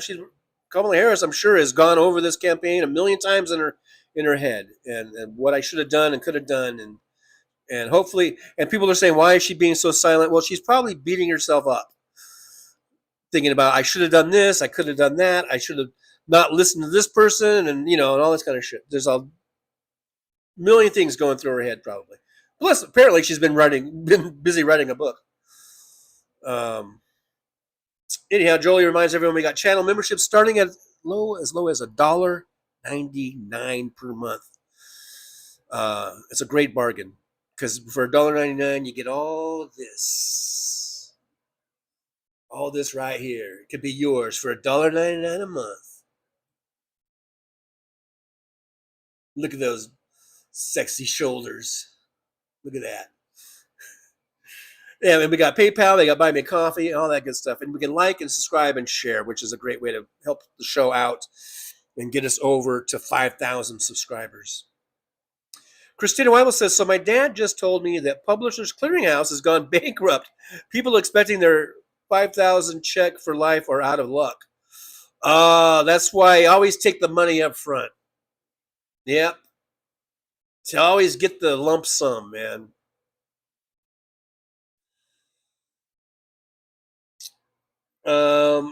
Yeah, Kim, she says he didn't win 7 swing states in 5 minutes. I know, Kim, I know. I agree. It's suspicious. It's rigged. We need to find out. We need to get even if it doesn't actually lead to the motherfucker being ousted out of office, we need to know. We need to know exactly what happened and if there was cheating involved. And then heads do need to roll. No, for that. Figuratively, satire. But I agree. We need to get to the bottom of that because it's driving me crazy. I think it's driving us all crazy. Roxanne 79, we're going to talk some shit. Hush your mouth. For $1.99, you get that. That's what you get for $1.99. Actually, you're getting it even if you don't pay $1.99. I need to figure out. I don't give you guys any extras. I need to give you members some extra of this. somehow, some way. Hey, Bethany Arbaugh's here. Hey, good to see you, Bethany. Thanks for being in here in the old driver's lounge. I do appreciate you.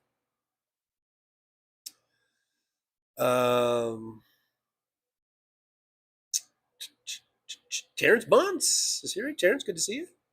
This is good afternoon. I find myself watching Globe Trekker TV series whenever Trump speaketh. Okay. He speaketh, he does speaketh too mucheth. VD Hirsch says Gaza is probably why she lost Michigan. Yeah, big, I guess Palestinian community there. And it was so close of an election that I'm not sure. I've been looking at the numbers and everything, but that might have made the difference. I don't know. Without my little chart in front of me, I don't know. Kimchi says, if I were Harris, I would be enraged at how the establishment didn't back me.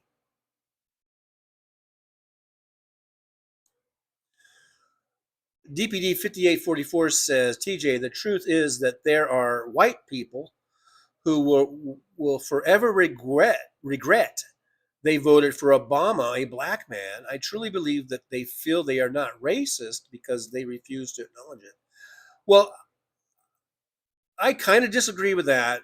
I don't think there are white people who will regret voting for Obama. I don't agree with that. I don't think that doesn't make any sense to me. Especially since Obama I think he did a great job. He won 2 elections. The Republicans on day fucking 1 of Obama's administration said their fucking number 1 goal was to make him a 1-term president. So we know what he was going up against. We know he had obstructionists up the ass, obstructionism. I think Obama did considering all the obstructionism and all the hate and all, Mitch McConnell and all that bullshit. I think Obama did an extraordinary job. And I don't think there's white people that will forever regret they voted for Obama. That doesn't I don't mean to be argumentative, DPD. You're entitled to your opinion. But I just don't think that. I don't think that. I really don't. Because why did they vote for him in the first place then? Roger Dodger says that in Arizona, VD, very large Palestinian population. Christina Weibel and Dinky cheated. VD Hertz coming in with some stock market reports here on Cracker Barrel. Stock has fallen from $62 to $45 today since they changed.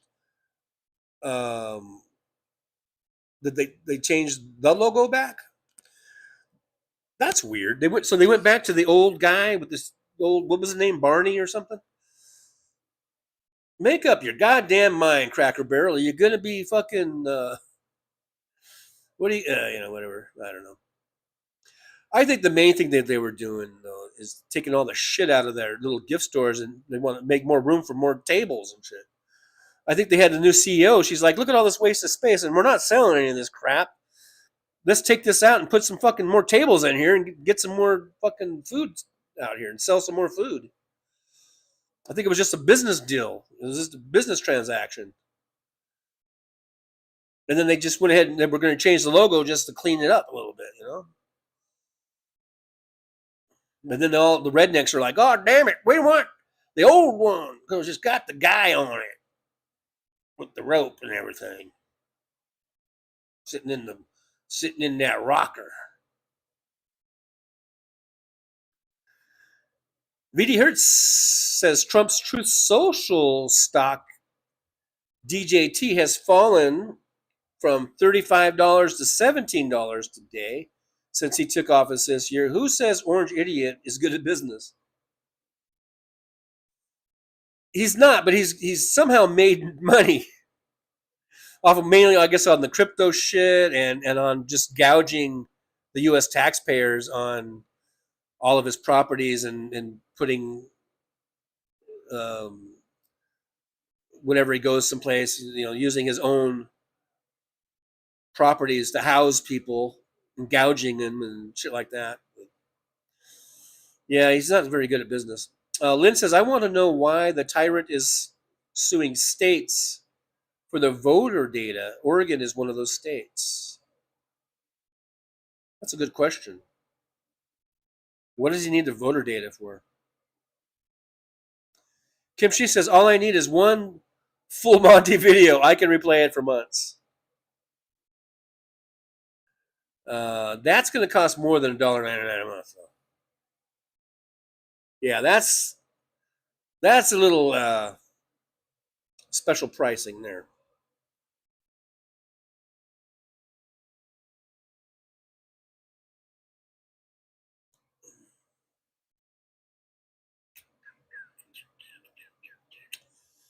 Suzanne Forsepi is here. Hey, Suzanne, good to see you. Thanks for dropping into the old driver's lounge. Wow, I've gone way over 2 hours, haven't I? I didn't even notice. See, guys, when I'm not yelling at people and people aren't making me mad where I'm yelling at people, the time flies. Really hurts. No one can afford to eat out anymore. Vegas is definitely down. That's for sure. Vegas is down. Visitor and tourism is down so much that they've actually, in some of these places, have decided, get this, to provide free water in the rooms instead of charging $8 for a fucking 10-ounce bottle. Look at there, huh? Look at there. You thought the prices weren't going to come down.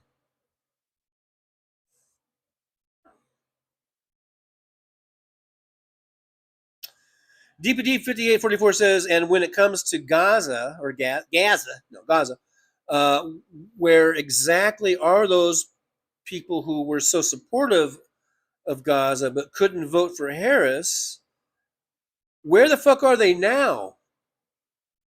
They seem pretty quiet now with the pedo in office. Yeah, which indicates to me that a lot of those groups were just front-running phonies to begin with.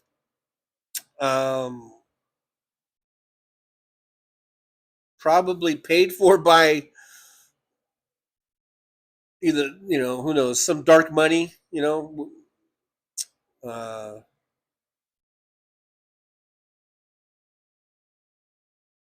Roger Dodger, right people were getting voting for Obama. What kind of social media troll theorizing is that nonsense? Well, I said I didn't agree with that. So Jolie says Obama flipped out Indiana in his first term. Not a small feat. Yeah, that was pretty huge. Bethany says Obama did an excellent job. And I'm glad you're saying that, because there's a lot of people that like to sort of revise history and make it sound like Obama was just the fucking, shit. Well, not the shit, but, like he was shitty. And I don't think he was shitty. I think he was very, very good. I love Obama. And he's not perfect. Certainly, and we could, like I say, hindsight's 20/20, and we can look back and say maybe he should have done this or that or the other. But in thinking about it in real time, I can remember listening to Obama's speeches, and he would do these speeches as I was driving my truck. I would have Obama playing on the radio as he was at some place making a speech, and I would talk about tearing up. I'm fucking driving my truck tearing up because the man could fucking do a speech and make you just feel like, my God, this is fucking America, man. Like this is what it's about. This man, he's just, hitting all the points. I loved his speeches.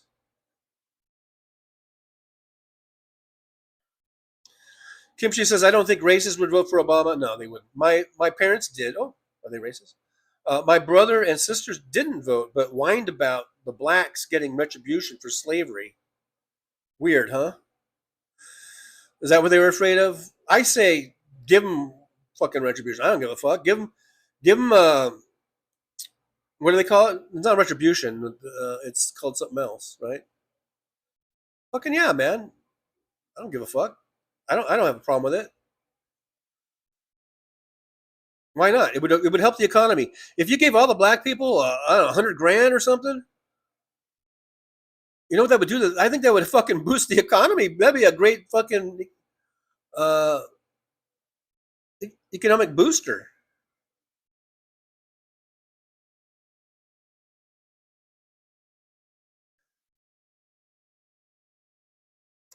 Suzanne says the gift shop had cheap merchandise. Yeah, I think because isn't this the thing where they have this new CEO? She's some a woman, I think fairly young, or and she's got these ideas. I think she went to the restaurants and said, "Hey, look, we've got a lot of wasted space here.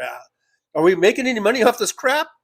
She probably looked at the numbers and said, "You know what? I think we could probably fill this space up with some chairs and tables and just sell more food." I don't know. I don't have facts to back that up. That was just me surmising. I was surmising. Look it up. Look up the word surmising.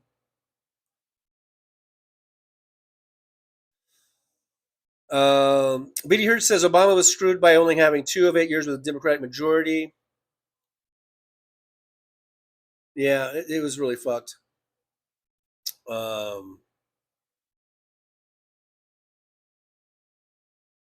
But even in spite of all that, I think he did a pretty good job. I mean, they were creating jobs. Our economic numbers we turned around from the crash of 07 and 08, and all the housing bubble burst and the banking bubble burst and all that shit.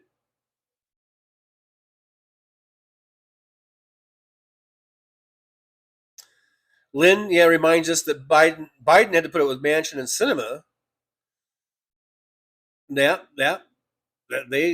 It's always something, isn't it? It's always something. There's always a goddamn fly in the ointment. And it's like these righties, these right wing dark money groups. They know they don't have to buy out everybody. All they need is 1 or 2, like Kirsten Sinema and like Joe Manchin, and they can fuck everything up, especially when the numbers are so close. The numbers in Congress. Guys, it's 2.5 hours. I guess I need to put an end to this monstrosity of a show today. It went fast for me. I don't know. It might have been torture for you guys. I don't know. We did get a troll in here, though. That's kind of nice. Lynn says they plan to cut rates 2 more times before 2026. Lynn says that, the Fed is cutting interest rates. The tyrant will think he's won.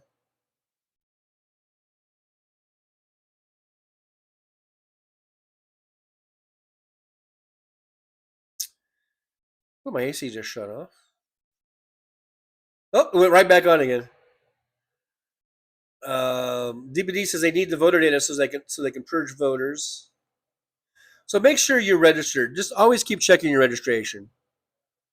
Go to vote.org, check your registration. If you've been purged, then just go and fucking re-register while you got time. Restitution. No, they call it something else. There's another name for it. I can't remember the name.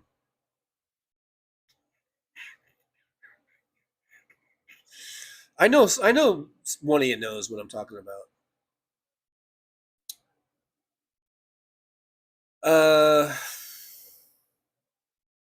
AM says Obama didn't do as much as he wanted because of Congress and the economy. Mainly because of Congress and their obstructionist tactics.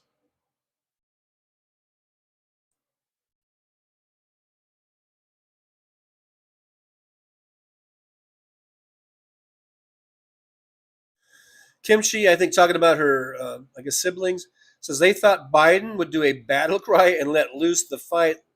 Literally, let them inwards, or them inwards, will kill us in our sleep. Now you know why I never spoke to them. And that's just straight up racist. Straight up racist shit, right, Kimchi? Total racist bullshit. Look, the black people, they just want to live like, they just want to be happy. I don't think there's, they just want to have opportunities for jobs and education and raise their families, up like everybody else, Hey, Big Hook, the Big Canuck is here. Good to see you. Thanks for being here. Big Hook says, revisionist history is always the goal of authoritarian government. The truth is an enemy threat to their illogical hold on power. 15 billion and lawsuit against New York Times for revealing 2 billion bribe. Like I said, I hope the New York Times has a pair of balls on them and doesn't bend the knee. Or doesn't they just call his bluff and say, "Bring it on. Let's do one of these things. Let's go to court, motherfucker." That's what I hope. Bring it all out. Let's get it all out. Time to put your dicks on the table. Let's do it.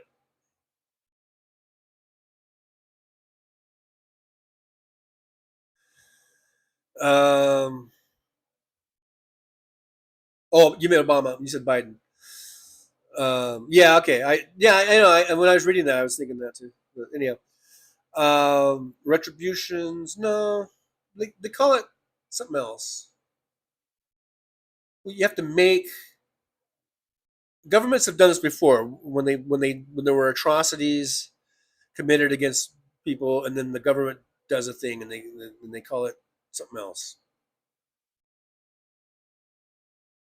It's kind of like retribution and these words you guys have been saying, but it's not. It's a different word. Maybe it is reparations, Stephanie. Yes, reparations. Thank you, Stephanie B2. I knew one of you. I knew one of you would get it. Yeah, reparations. I'm all for it. Let's give every black person in the country, I don't know, give them $1 million. I don't give a fuck.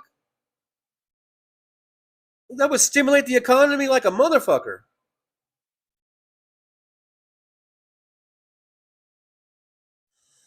Reparations, yeah, David Wheeler coming in with it too. Let's give, I don't know, what the fuck? I don't know, exactly what reparations should be, if it's just a monetary thing. I don't know. Maybe I'm stupid. A lot of people in this chat, not a lot of people, but a few people in this chat have reminded me that I'm not the most intellectual. I'm no intellectual giant here. So, but there's some amount of money. If money is what makes the world go around, we could make reparations. Give every black, because then the white people go, well, we want money too. But were your ancestors enslaved for hundreds of years, and then did your ancestors grow up even after slavery, still being treated like slaves in many ways, and still being hunted down and being lynched and being treated as second-class citizens for decades and decades and decades? Were you forced to eat separately or eat out back? In a restaurant, you could order food and go out and back and eat it. You weren't allowed to eat in the restaurant, all that kind of shit. Did your people go through all that shit just because of the color of your skin? No, I didn't think so. So shut the fuck up. Let's give them some reparations. Give them 75 grand, 100 grand, 200 grand. I don't know. Whatever number you come to, give it to them. It's going to be good for the economy because they're going to spend money. They're going to buy houses. They're going to buy cars. They're going to go out to dinner. They're going to go on vacations. They're going to buy food. They're going to put their kids through school. Whatever they do with it, it's all going to come back to the economy. And what's good for one is good for all. The high tide raises all ships, man. On that, I think I should end the show. It's 2:00. Somebody's on. I guess it's after 2. Is it after 2? Somebody's on. I think Hal's coming on in an hour. I got Nicole Sandler on. I think that's a repeat, though. Let's see. I think she's over with. Oh, I got yesterday's Nicole Sandler on here, but I don't know. Somebody's on. You guys can go to. Let's see who's on right now.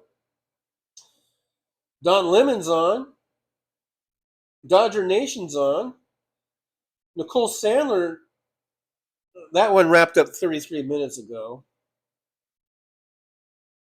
I don't know who Vaush is, but that's been popping up on my feed. Vaush is talking about some Epstein grilling, or Cash's Epstein grilling continues. Here's Bill Murray and the Blood Brothers. He's saying a Blues Brothers Bender, Las Vegas, Nevada on September 4th. That's on my feed. What's on Trucker John's feed? Here's something from Secular Talk called The Charlie Kirk Case. Just got, oh, this is fucking Kalinske, Kyle Kalinske. He's okay. Kyle Kalinski's all right. I don't know. I think he's all right. I don't know if I can recommend you guys going over there or not. Let's see what else is on. We got Fast Lane Truck. EV trucks are dead. This guy's got the headline, but I don't know. Cybertrucks are, that's for sure. Here we got the Tony Michaels podcast. Is that live? Is that a rebroadcast or is that live? It says Massey drops bombs on FBI over Epstein files. The Tony Michaels podcast, number 994. So you got all kinds of stuff on. Sometimes people do rebroadcasts. I don't know if this is actually. It looks like people are waiting in the thing over there. I'll let you guys decide. I gave you guys some good choices to go to. I'll leave that up to you. Where you're gonna go. Damon says Hal will be on in an hour. Yeah. So yeah, we got about an hour to go before Hal comes on, and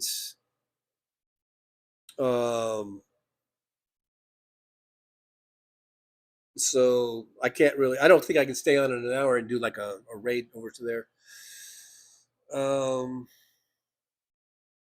Damon Dog, 40 acres and a mule. So I guess, and I've thought of that too. So, like, what would be with inflation, the equivalent of 40 acres? That's just, could we get an average? Could we just average out? Because 40 acres in New York City is different than 40 acres in the middle of Kansas or something. So I guess will we just get like the average price of an acre throughout, like if you average it out through the whole United States, what would that be? And if you timed it times 40, would that be a good reparation? And throw in the mule, I don't know what people are, instead of a mule, give them a little truck or something. I don't know, give them a little EV truck. Give them one of those little, what are those Temu trucks? Not Temu, but those little trucks, those little EV trucks. Give them one of those. Give them the equivalent, whatever 40 acres would cost, and one of those little trucks. Call it a day. I think it'd be great for the economy. The lucky minute our land was taken, it was fought for. I don't want to get into it. I shouldn't be getting into that because I'm trying to wrap this up here. I'm trying to wrap this up. I shouldn't even be reading your guys' comments because it makes me want to talk some more.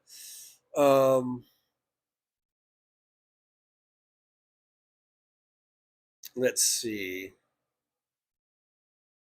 But Hertz got pulled over for 67 and a 50. Got a warning. That's pretty good because you were 17 over, and it's pretty cool. You just got a warning. Roger Dodger, you never know if Tony is actually alive. Yeah, I don't know. Anyhow, Big Hook, but we need a $200 million ballroom. Yeah, right. See, we're too poor. We're too broke. We can't afford Medicaid and Medicare. We can't afford reparations. We can't afford SNAP. But we can. Well, Trump claims he's paying for the $200 million ballroom, but whatever. I don't know. But there's a lot of shit. We can afford tax cuts for the rich, which will cost us trillions of dollars. We can afford that, but we can't afford Medicare. We can't afford Medicaid. We can't afford SNAP. It's bullshit. We're the richest goddamn country in the history of the fucking world. There's a lot of shit we can afford. All right, with that, I'm going to end the show. Thank you guys so much for being here. I'll be on again tomorrow, which is Thursday, right? Yeah, that'll be Thursday. So tomorrow will be a 9 a.m. show. I'll see you guys at 9 a.m. Pacific time, right here on this very channel. And we can do it all over again. We can talk all over again. And talk about stuff and things and stuff. All right, guys. I'm looking at the chat over here. Slava Ukraini. Guys, get your pen, your paper, your pads out. And get ready for the words of wisdom. And just want to say thank you guys so much for being here. Thank you guys also. I'm going to say thanks real quick to everybody. Thanks so much for coming on in. I appreciate you. Me and Trucker John and Paul, the purple beard guy. Paul's not here today. It's just me and John. So you won't see you're not going to see Paul today, unfortunately. But I just want to say hi and thanks for being here. I'll see you guys tomorrow. And again, here's a thank you from the old tough cookie. Old tough cookie there. All righty. Man, that was a surprise. I wasn't really expecting Tough Cookie to pop in. Hadn't seen him around, and all of a sudden there he was. So guys, make sure you guys subscribe though. And let's get your pen and paper out. Get ready for the words of wisdom. Okay, so for today's words of wisdom, they are as follows.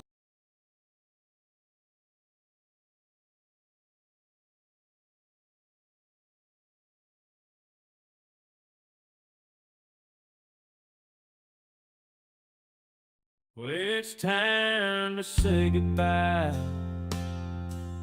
The show has come to an end. But don't be sad, no, don't you cry. We're all gonna come back and meet again. Have some fun times, hopefully nothing too bad. We might talk about war crimes. Might talk about Baghdad. I doubt we'll talk about door chimes. But if we did, I'd be only too glad. So hostile of Easter, baby. The show is over, but could I ask you maybe to take a shower? No, that's not what I meant, but I couldn't think of anything to rhyme with over.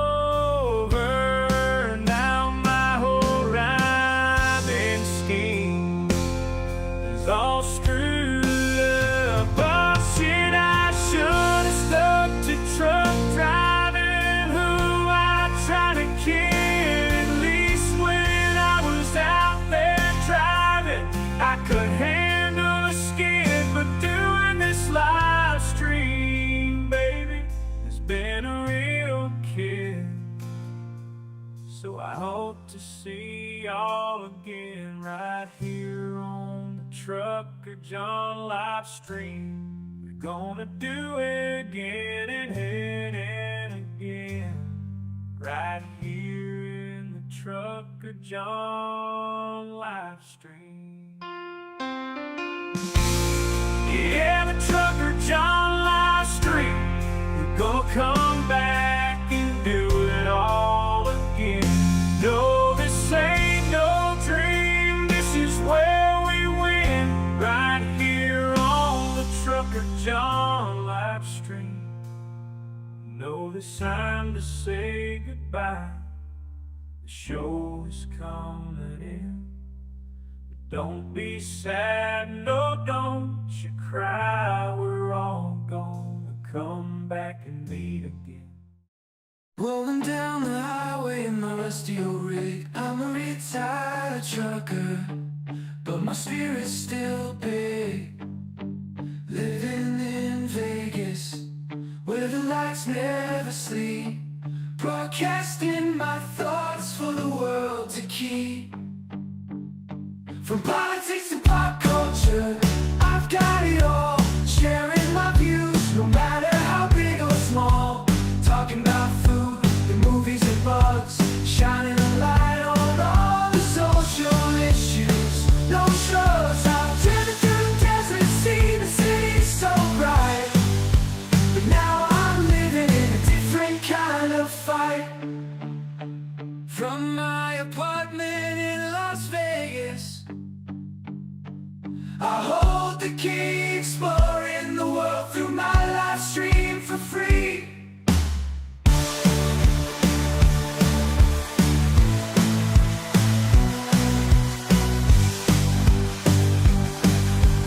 fun for free.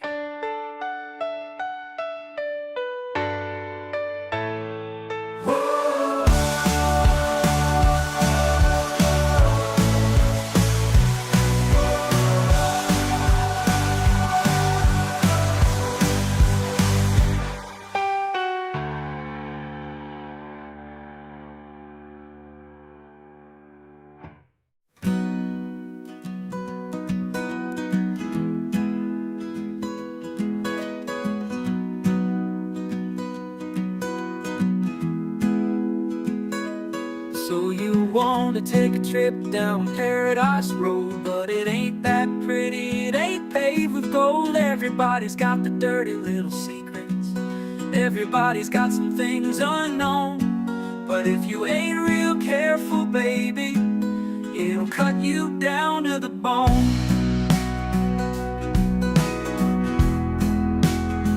Under all those bright lights, you've gotta learn to ignore the glitter.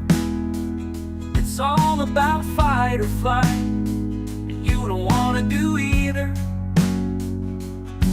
So go on down to Paradise Road, it'll make you wish that you were young. But all it'll do is make you feel old and regret trading in your love for lust. It's all just a big charade, it's all just one big game, and it ain't about love. It's all about the thrills, it's about staying in the hunt, it's about going in for the kill. So head on down to Paradise Road, that's where your friends are now. They're the people that nobody knows, so go ahead and make your big show. So live it up on Paradise Road, just don't let anyone know. It'll be your dirty little secret, it'll be your guilty little pleasure. Living a secret that the whole world sees, hiding in plain sight among the scum and the thieves. So damn hard to ever be pleased.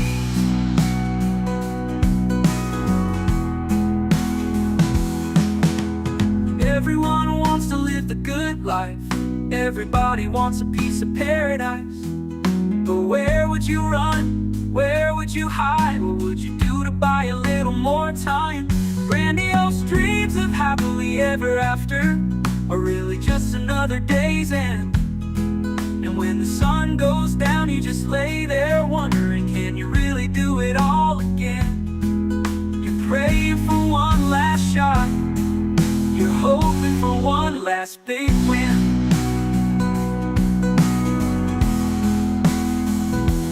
Paradise Road is calling, so you better hurry along.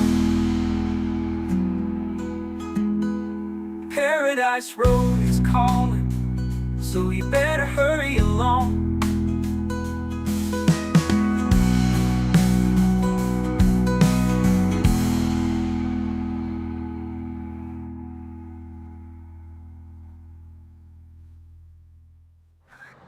Show's over. I'm out of here, folks. Bye.